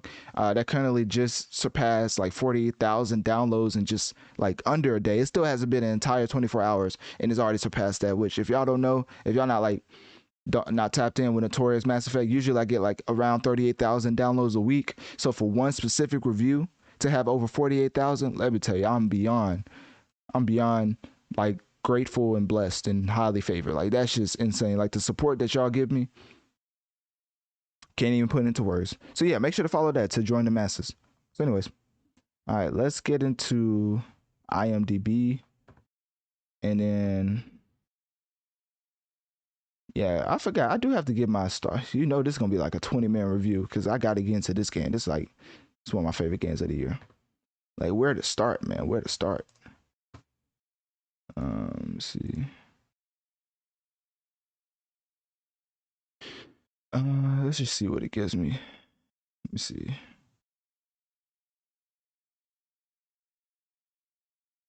All right, cool. So now we're gonna get into our final segment. Y'all probably was like, you didn't even talk about what's in the title. Nah, I wasn't gonna forget that. I was literally looking up another topic because I was like, dang, I finished kind of early. But anyways, fun facts. All right, so yeah, we're gonna get into this because it's one of my favorite games of all time.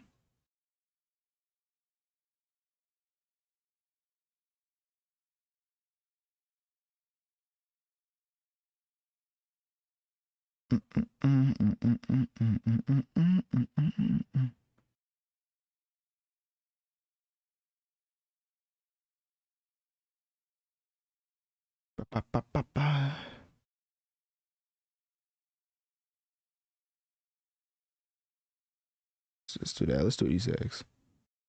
All right, I'm trying to look up something right quick. You know, I like to do my research. We may just get straight into it because I'm just gonna be giving my opinion.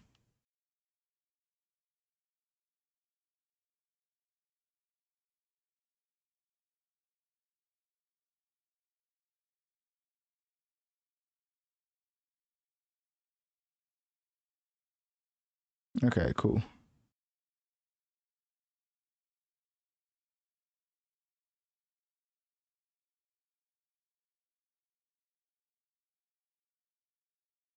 All right, let's get into it. I was gonna cover some Easter eggs, but I guess I may add that in if I feel like it. But for the most part, I'm just gonna be giving my thoughts.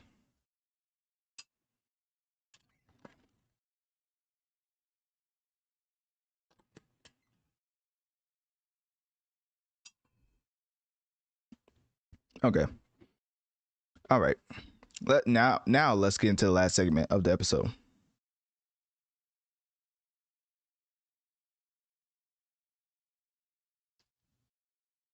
The time has come for me to give my official review after a total of 60 hours played of Star Wars Jedi Survivor, beating the game, playing the game even after I beaten it, countless nights, countless days of no lifing Star Wars Jedi Survivor. Now, if you're asking what is Star Wars Jedi Survivor, well, let me tell you, it's a sequel to the 2019 game Fallen Order, developed by Respawn Entertainment, of course. Cal Kestis is the main protagonist. It's set 5 years after the events of Fallen Order, so you know he's pretty well versed now in his Jedi abilities, which you kind of figure out as soon as you play the game. Like if you play the first game compared to the second game, it's a little different to the point where I can't believe that the first game even existed. Like The second game is so much of an improvement over the first game. It's insane. It's like I heard the Black Hokage compare Arkham Asylum to Arkham Knight or Arkham City, and that's the perfect comparison I'll give to this game. Like the first game was great in its own way, but the second game is just an upgrade from everything, from the exploration to the abilities to the Jedi, or just making you feel like a Jedi. Like this second game really makes you feel like a Jedi. The first game is more like you trying to become a Jedi, but the second game, Cal Kestis is not one to mess with. So, anyways, it's a sequel, of course, building on a previous foundation. Cal Kestis is the main protagonist. The main antagonist of the game is a spoiler. I'm not gonna get into. Actually, am I gonna get into spoilers? Probably not right now. I'm gonna give like 5 to 10 minutes of non spoilers, and then at the end, I'll probably get into my spoiler talk. What else? You explore as Cal Kestis for the most part of the game, and it's published by EA. And I know when I say that, all my gamers are out there like, no way, don't tell me that like microtransactions are going to be everywhere. But guess what? This game don't really have too many microtransactions. You play the game, and that's what you get. Like you don't get any microtransactions telling you, oh, you can only access this certain part of the map if you pay this $10.99. Like EA doesn't do that like they do with most of the other developers. You know, sometimes they make the developers put in unnecessary microtransactions simply for money. It's just simply pure greed. It's kind of crazy. But anyways, this game is available on PlayStation 5, Xbox Series X, and PC. So yes, I guess Xbox do have some games, I guess, if I must admit. But PC as well. I already said that. Oh, Nintendo. That's what I want to talk about. So I think this game was supposed to be on Nintendo. Maybe I'm thinking about another game, but I think it was supposed to be on Nintendo and they pulled it back. But also, I don't think this was ever supposed to be on Nintendo. So, anyways, it's on PlayStation 5, Xbox Series X and S, and PC. And then the game has new lightsaber combat. Well, we're gonna get into that. I'm gonna give my own review. This is like because I played the game, so I'm gonna give my own personal review of it. But it's been a commercial success, of course. And let's see Jedi Survivor. How much money did it make? Let's find out. You know, I love the pocket watch, so I want to see what EA and Respawn getting from this. Jedi Survivor Star Wars. All right, cool. Let's see what it says. Because pocket watching is one of my favorite activities when it comes to companies. Because you know they all competing with one another. Like I swear, like Insomniac is probably looking at Star Wars Jedi Survivor like, hey, we finna do 10 times that with Spider-Man 2. And hey, they just might. But anyways, let's see. Yeah, they don't have the update stuff. Hold up, give me 1 second. I should just copy and paste instead of typing it again. But you know, I got them fast fingers, you know what I'm saying? No, I was playing. My fault. Anyways, let's get into the copy. So 16,000 copies. I'm trying to get to the money though. 10%. Let me see. Yeah, they're not telling us. Okay, that's cool. Another year. Oh, yeah, that's another thing. I do need to touch on that.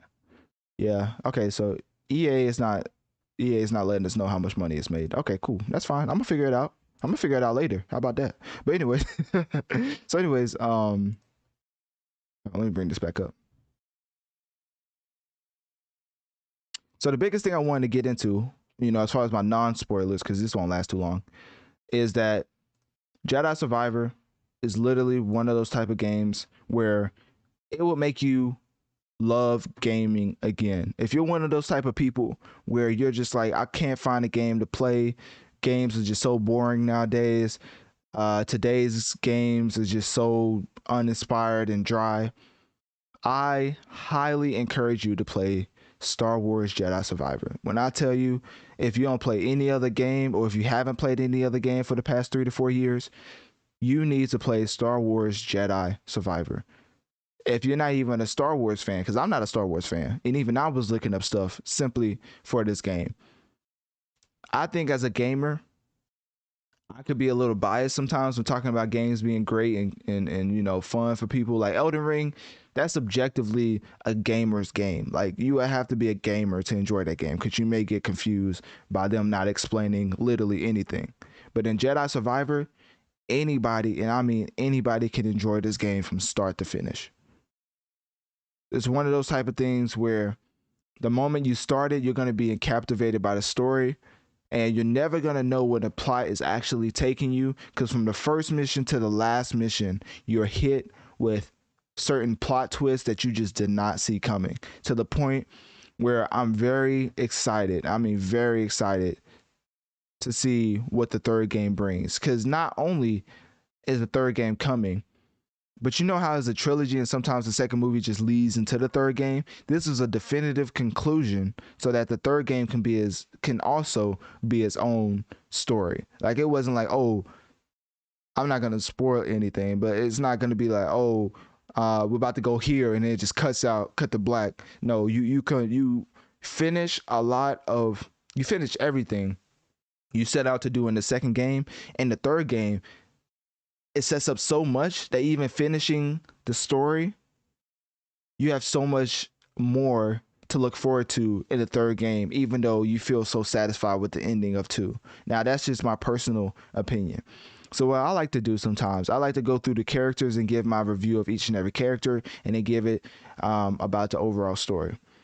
So let's get into, look, a 9.2 rating. I mean, you know, popularity ratings isn't always the best, but for me, I feel like that's a telltale sign of how good the game is. Let me see. Of course, this is an action adventure game. I think I said that. So yeah, should we just get straight into the cast?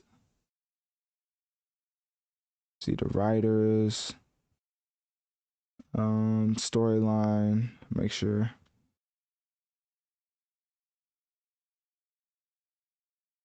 Quotes, connections. Okay, let me see. Story or after? Let's do storyline after. Actually, I'm just gonna talk about the characters. I'm just gonna mix the story in there because that's basically what I mean, it's just the characters. Okay, can I make this bigger? Because this is insanely small. Okay, let's start with Cal. Well, should we work our way up?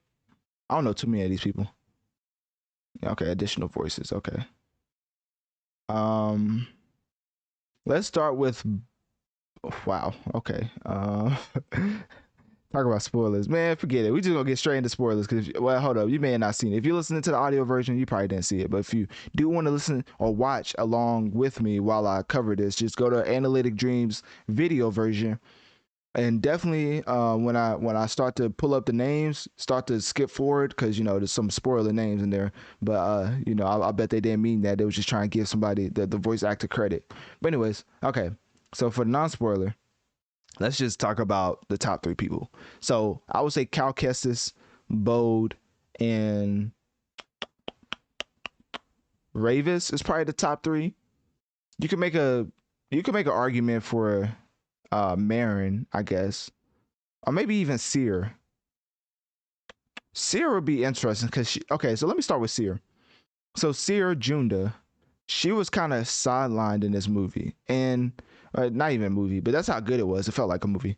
But this video game, she was kind of sidelined, so you didn't really get to take her on any quest. It was really more the line of like a mentor, and you just going to her whenever you wanted to talk and just advice and stuff. She didn't really give you too many conversations, but for the most part, she definitely pointed you in the right direction, and she was still a great mentor throughout the game. Okay, for Bode Akuna, I feel like for him, I feel like for Bode, he was real interesting throughout the entire game, and the ending of the game makes you want to replay the entire game once more. Let me just say that. So, anyways, Night Sister Marin. Marin was like the what's it called? The love interest for Cal Kestis, and for some reason, you know, that worked. I mean, I don't know why. I feel like there was a weird couple, but you know, at the end of the day, hey, it is fictional. You know, it is talking animals, I guess. So, but I thought there was a little weird couple, but you know, I guess the story made it work. Dagon, which is one of the main antagonists of the game. It's not a spoiler because he's in like most of the trailers, but he's the pale white dude that looked like he doesn't brush his teeth ever. It was that guy. So Dagon Gera, he was like one of the guys who really put his stamp on the story. Like he really, when he came to the picture, just took it by force. Like the amount of stuff he did in a short amount of time was kind of insane if you really think about it. So anyways, Grease wasn't too important to me, I guess. This is like a personal review of each character. Ravis. Oh, Ravis. Who is DC Douglas? Now, I feel like I'm so crazy for saying that. But who was the voice actor for this man? Because this man went crazy. Like, what did he work on? Known for... No way. Stop playing. He was Legion? There was no way he was Legion. He was Legion in Mass Effect? You know, I'm a huge Mass Effect fan. I mean, just look at the title of my podcast. It says he was maybe Legion or Crewman Hoth? Crewman Hoth? What is that? Legion and Crewman Hawthorne. Who is Hawthorne? I forget who Hawthorne is. I would type it. Hold on, let me type it in over here. Crewman Hawthorne. You know, I got it. That's crazy. I didn't know he worked on Mass Effect. No wonder his voice was so good. I will pause. Crewman Hawthorne, Mass Effect. I gotta see who this man is. I wonder if it was an important role. Crewman Hawthorne. It's not showing me. Bro, who is Hawthorne? I mean, obviously he's not important because I feel like they would have so many like they have like so many pictures of him if he was actually important. Let me see, there's a Reddit post about him. They say your sacrifice will not be forgotten. He survives if you. There's a line.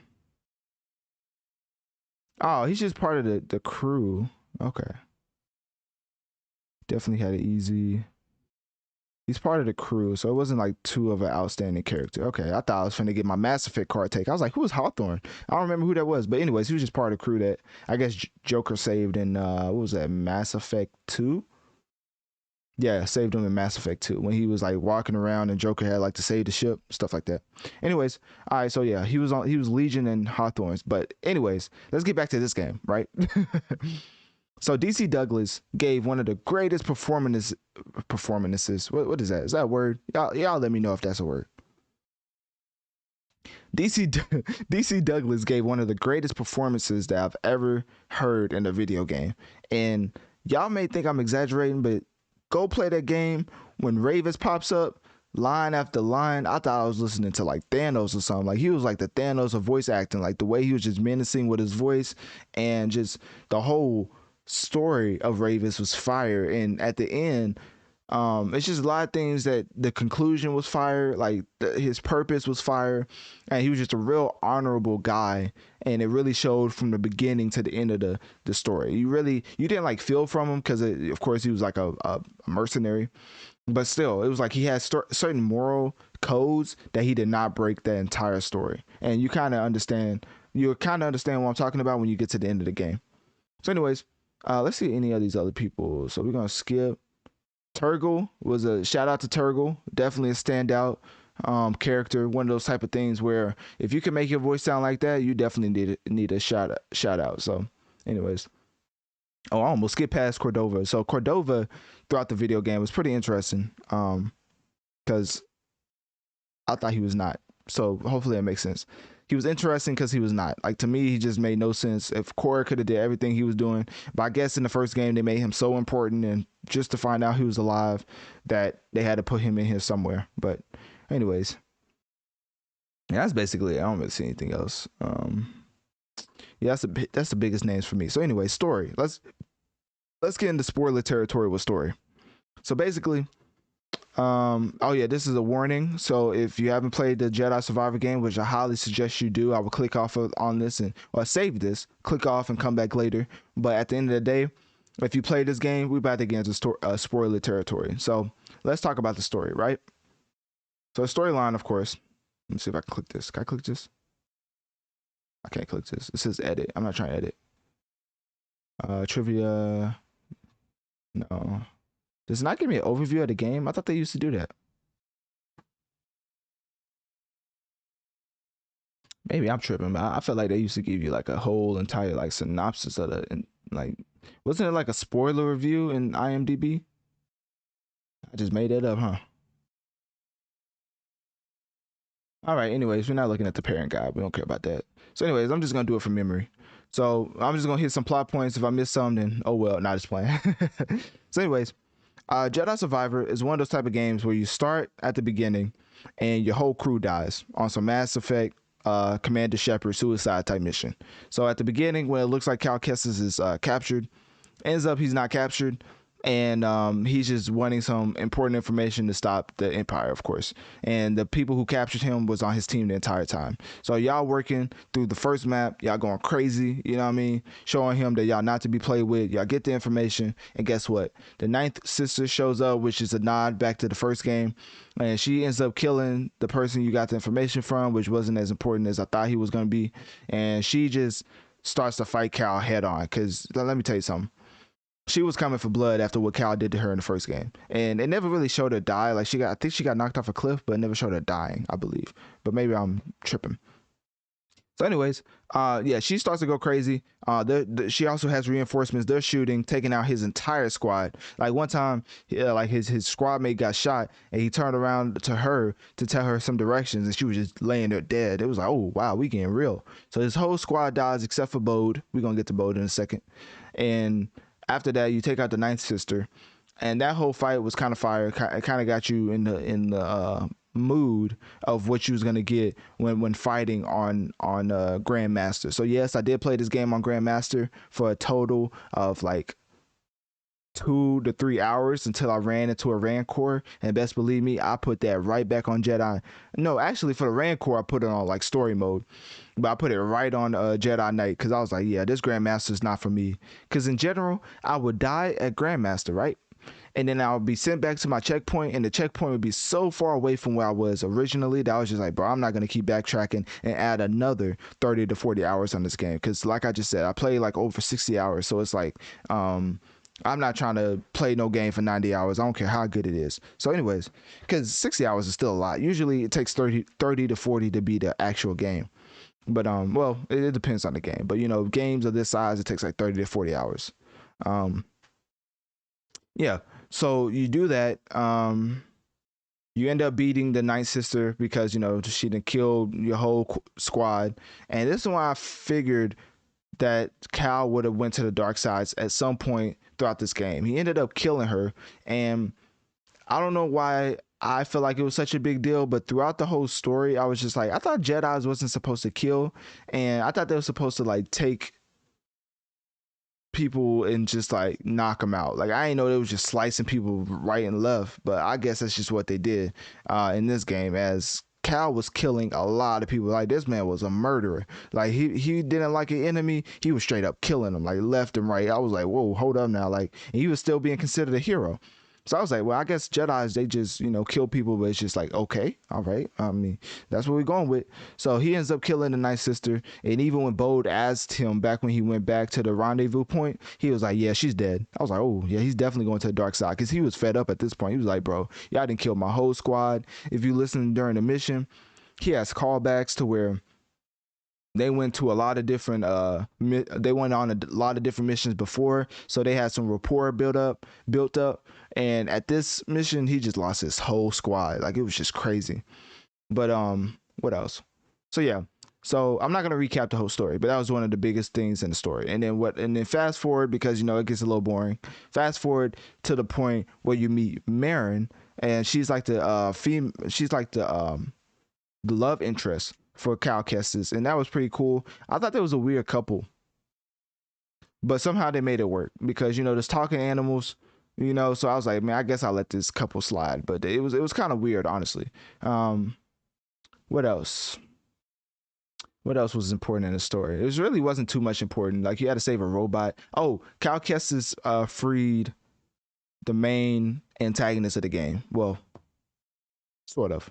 He freed like the second biggest boss in the game, and basically, he was Dagon, and he went around building a rebellion so much faster than Cal ever could, and I don't understand how he did that in such a short amount of time. Like at the end of the game, he literally had a whole legion fighting for him against the Empire. I'm like, bro, didn't we just free you? So I was so confused with that.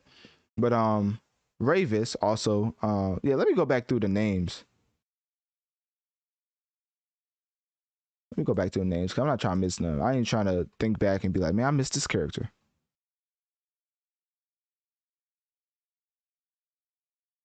What was we at? Ravens? Yeah, Ravis, on the other hand, that man, like, I thought he was the MVP voice acting wise, as every time he came on the screen, he definitely took over the scene, as his lines was just delivered perfectly. Like, it was just a master class on voice acting, and I think DC Douglas did a tremendous, amazing, spectacular job voicing Ravis. It was just one of those things where I can't give him compliments.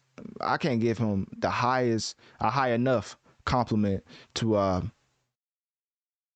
sum up what he did in that video game.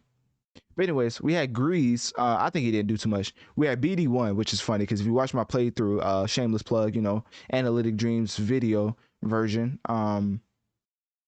I put BD in all red, and from let's just say that was very funny to me, and it was for a apparent reason that had the colors and the name BD. But anyways, let's keep going.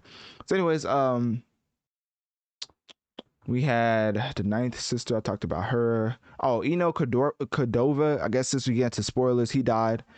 He got killed by somebody. I don't even know. I didn't really care about the old man like that.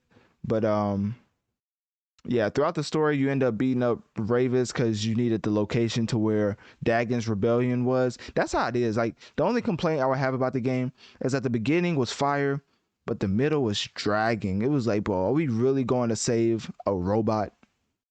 Like the story, the story is great. So it makes you understand why you're going to save a robot. But when you realize you're just going to save a robot, it's like, come on, bro. Like, what are we doing? So anyways, we go to save a robot.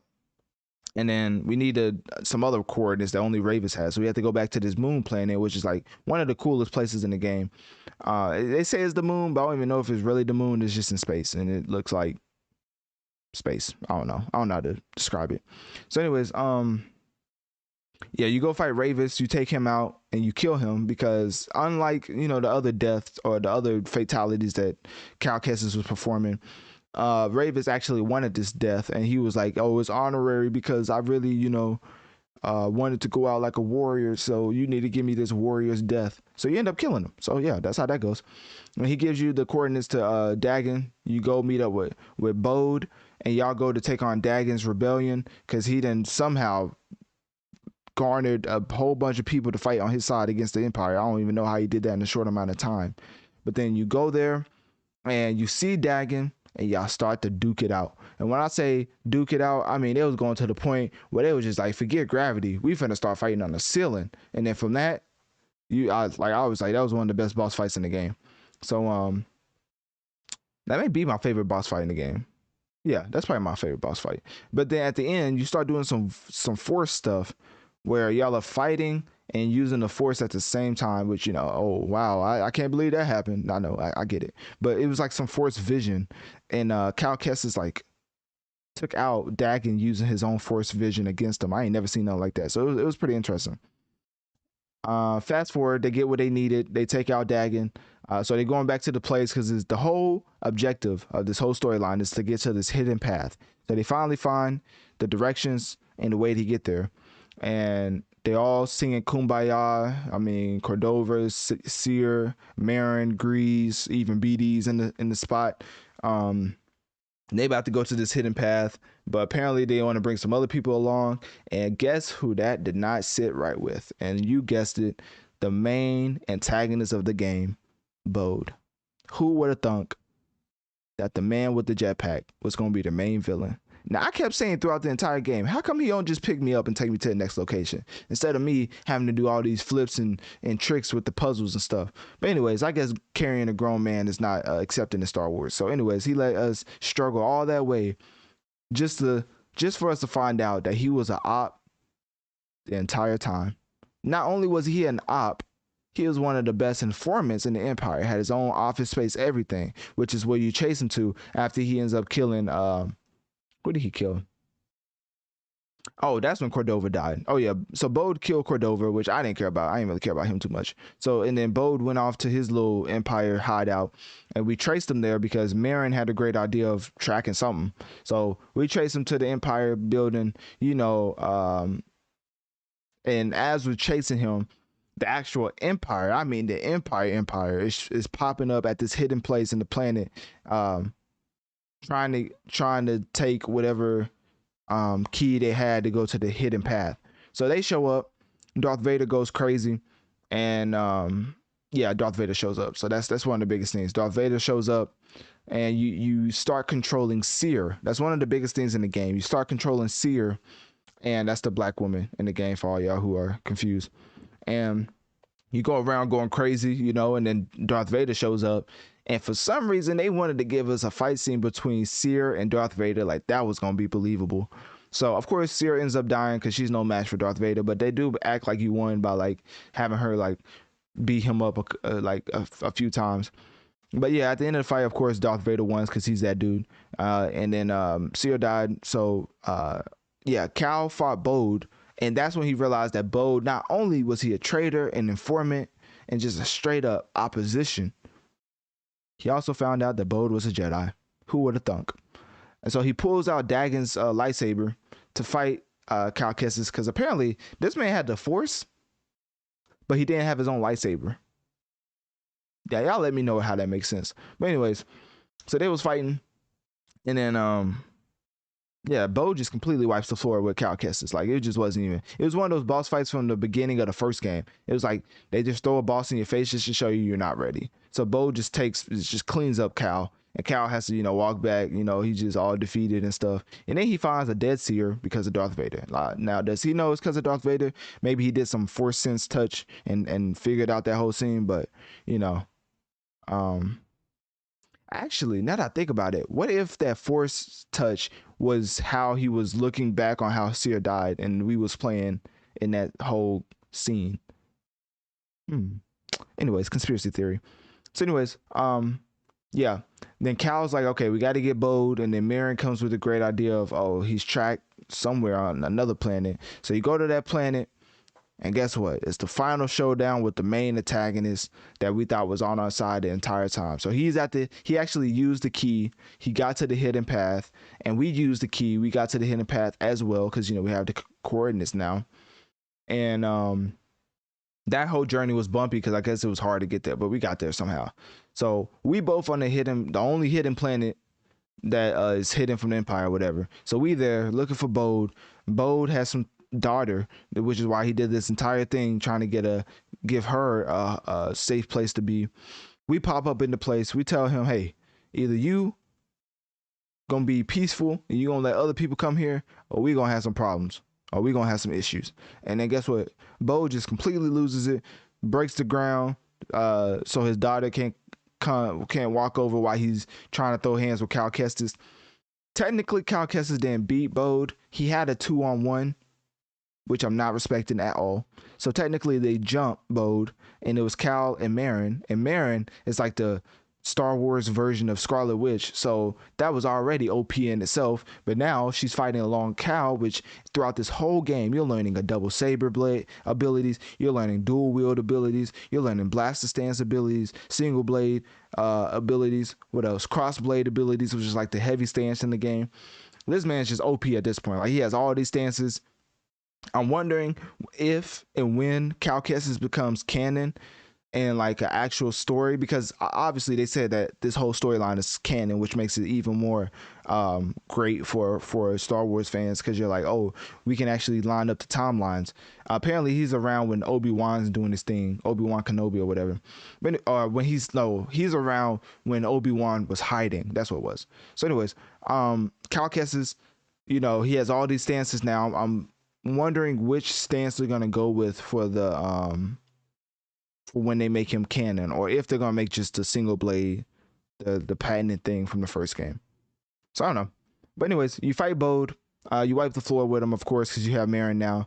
But one of the biggest things I did not mention for a reason is that throughout the process of you chasing Bode to the Empire planet, you use this ability and it gives you the red lightsaber. Yes, Cal does, I guess, go to the dark side a little bit, as when you get the red saber ability, it's kind of like in God of War when you go into rage mode, except for Star Wars, it kind of slows time down, but also you get additional damage with the red saber. So now when you go into that mode, whatever color you use for your lightsaber, it turns into red when you go into that mode. So I think that's going to be that's a whole new mechanic added at the end of a game, just like they did in the first game, which makes it so fire. Like, you always learn the new mechanics throughout the entire game, transversal game, like fighting, all type of mechanics. So now you get to the end of the game with this ability, and just 10 times easier to take out Bode, in my opinion.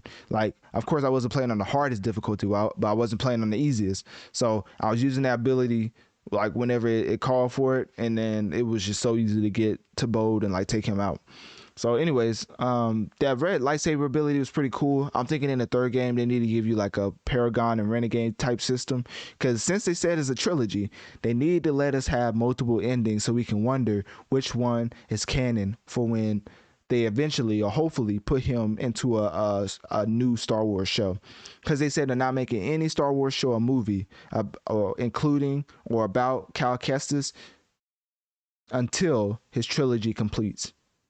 So whenever the next installment of the Jedi game comes out, best believe I will be here and waiting, because now after you take out Bode, you have a whole planet to fill with just force sensitive children, and hopefully you can build back up the rebellion to go against the Empire. And I think that needs to be the exact mission you go on in the third game. Marin and Cal Kestis now raising Bode's daughter, because of course he died, but now that they have some quote unquote family, he can be like the higher up, the OG to the young force sensitive Jedi, so he could be that person that's like, hey, he could turn into seer. He can be the mentor now, and you can let others kind of shine in the third, not like gameplay wise, but as far as story wise, you can be like, oh, he's just the OG doing his own thing, but he still comes back to this planet to mentor and keep up with the children in training.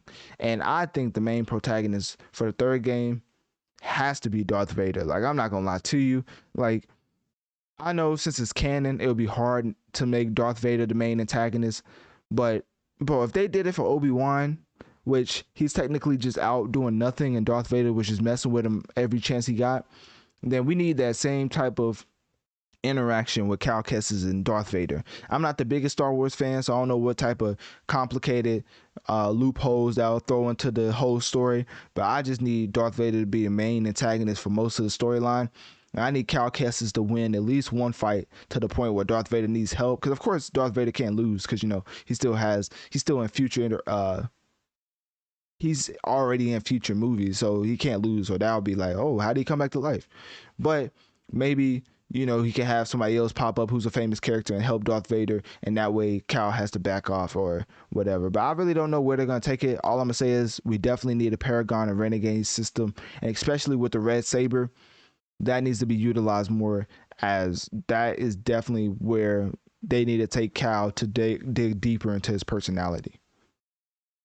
So yeah, in general, I don't know what I want to get into as far as Star Wars Jedi Survivor. Besides that, I covered the story, gameplay, mechanics. It was fantastic. Like I just said, there's like 5 stances in the game, all with his own skill tree. Compared to the first game, it's just like a whole renovation of just not mechanics in general. They do reuse animations, which for some reason gamers just don't like, but they just pack on so much content that you put that to the side, because there's so much new content that the little animations that they do reuse is not as significant. And I do believe that this is a strong, and I mean a mighty strong candidate for Game of the Year.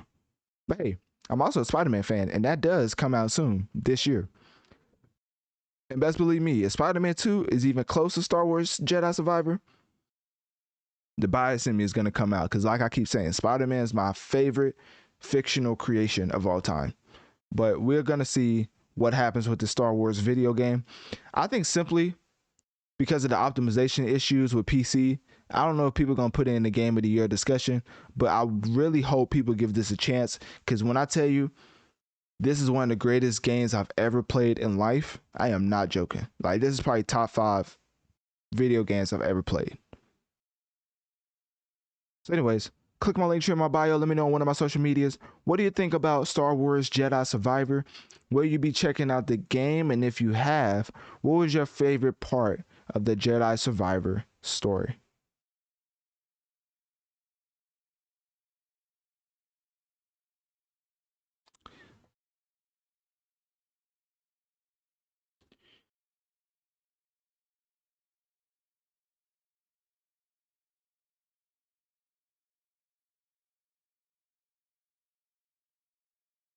All right, we're going to get into the recap. Give me one second. I was trying to pull that up. I was trying to pull that up quickly, but I lost it. Shout out to the 46 people we have live right now. Just know hitting that follow button will help you know when I go live. And just know I cover the latest hip hop and gaming. My podcast is Notorious Mass Effect on whatever platform you listen to podcasts on.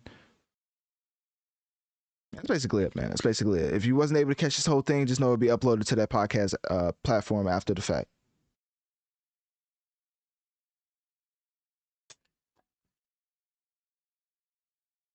All right.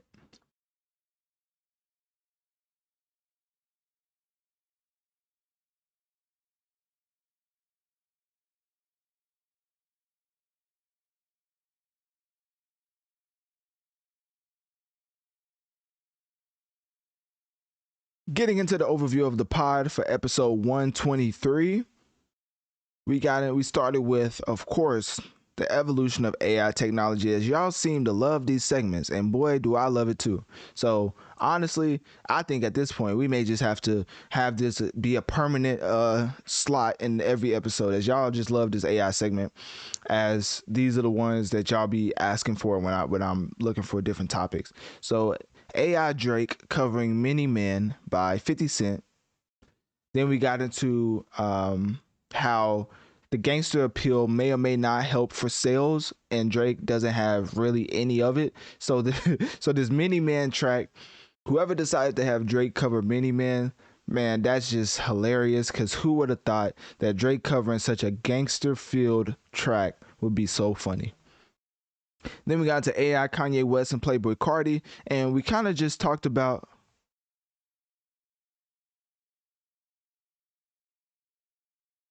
how AI.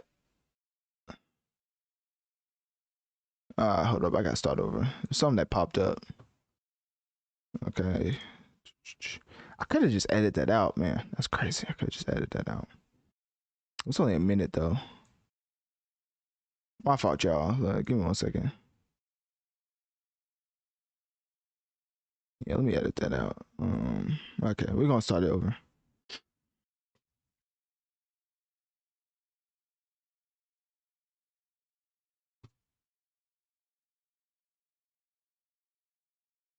Okay. Getting into the overview of the pod, of course, for episode 123, we started with AI and the evolution of it with all these song covers. And I think at this point, this may be a permanent slot in the episode, as everybody loves the AI segments. I mean, every time I'm looking for topics, people are like, oh, AI this, AI that. So I just think in general for this episode format, the AIs may have to stick at the beginning, because if y'all like it, then I love it. What DJ Khaled say?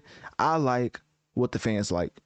But speaking of DJ Khaled, AI Drake is back again with a cover of Many Men, 50 Cent. That was the first topic we got into. And I kind of touched on how the gangster appeal kind of helps out for certain rappers, as in general, whenever you're looked at in a certain light or perspective of being gangster-like, or in your raps reflecting that lifestyle, then usually your numbers go up and your profits increase, which is a good and a bad thing, because if somebody's really living out that lifestyle, you probably wouldn't want them walking around freely on earth.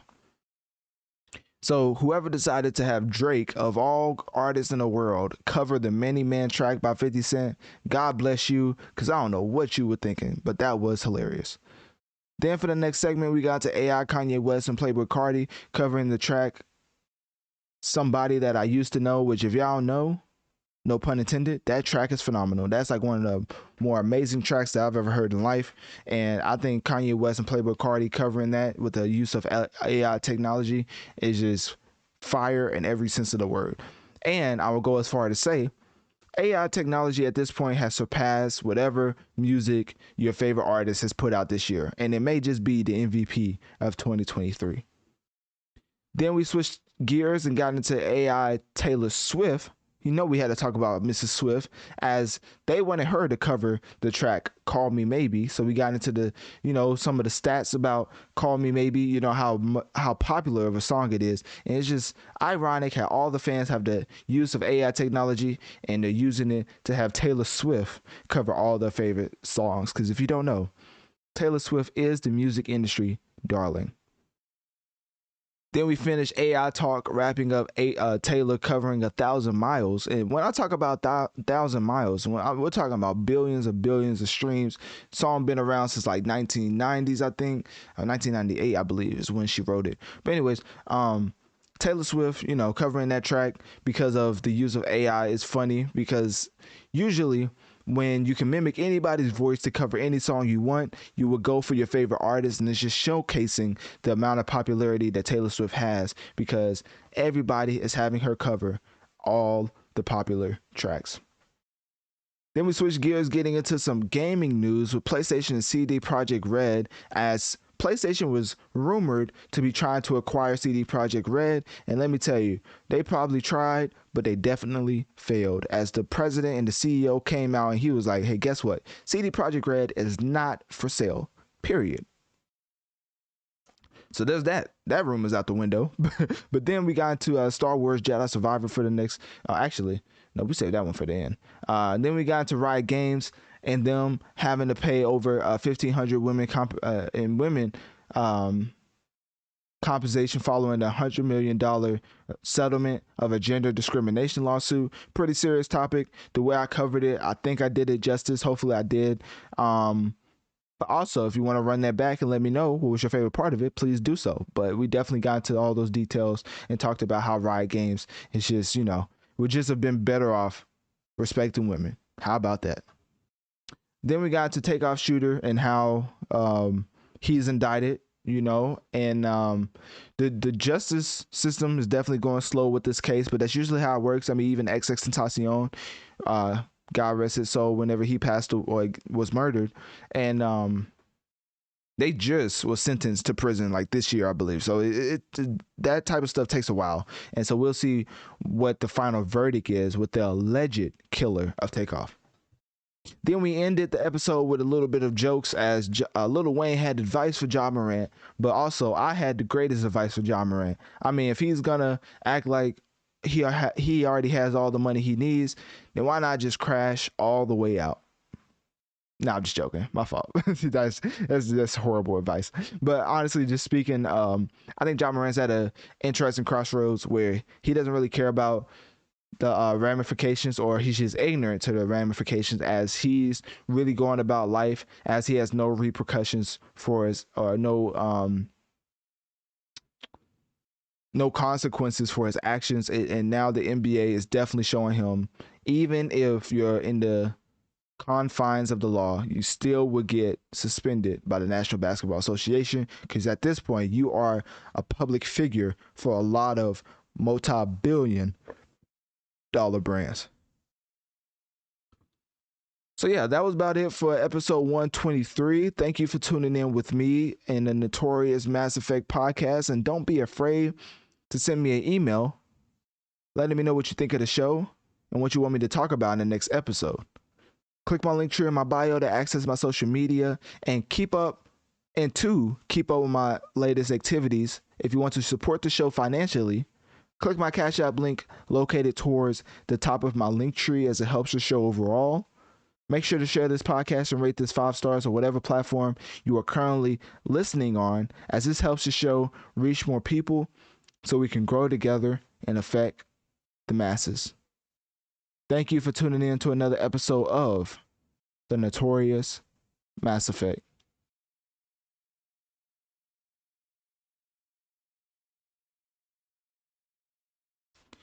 And just like that, it's a wrap. So I want to thank everybody from Kick, from YouTube, from the, let me see, for the 49 people we have in the live chat right now over at Wisdom. I want to thank all y'all. Sorry for the audio right now. I had to change my mic. My phone was dying, and I literally had it hooked up, but with the extension cord, I don't think it was giving it enough power.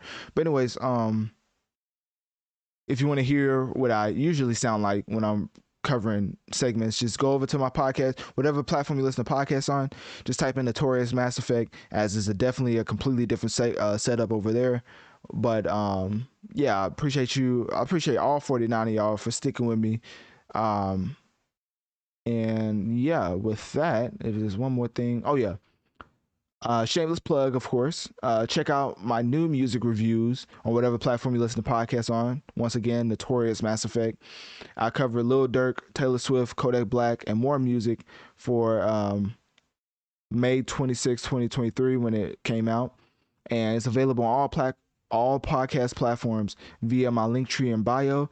Shout out to the people who support me, because without y'all, none of this would be possible. We surpassed 582,000 total downloads in just 5 months under Red Circle for the podcast. So if you want to join the masses, definitely click my link tree in my bio, as that's the place to be currently. So anyways, until next time, I'm out.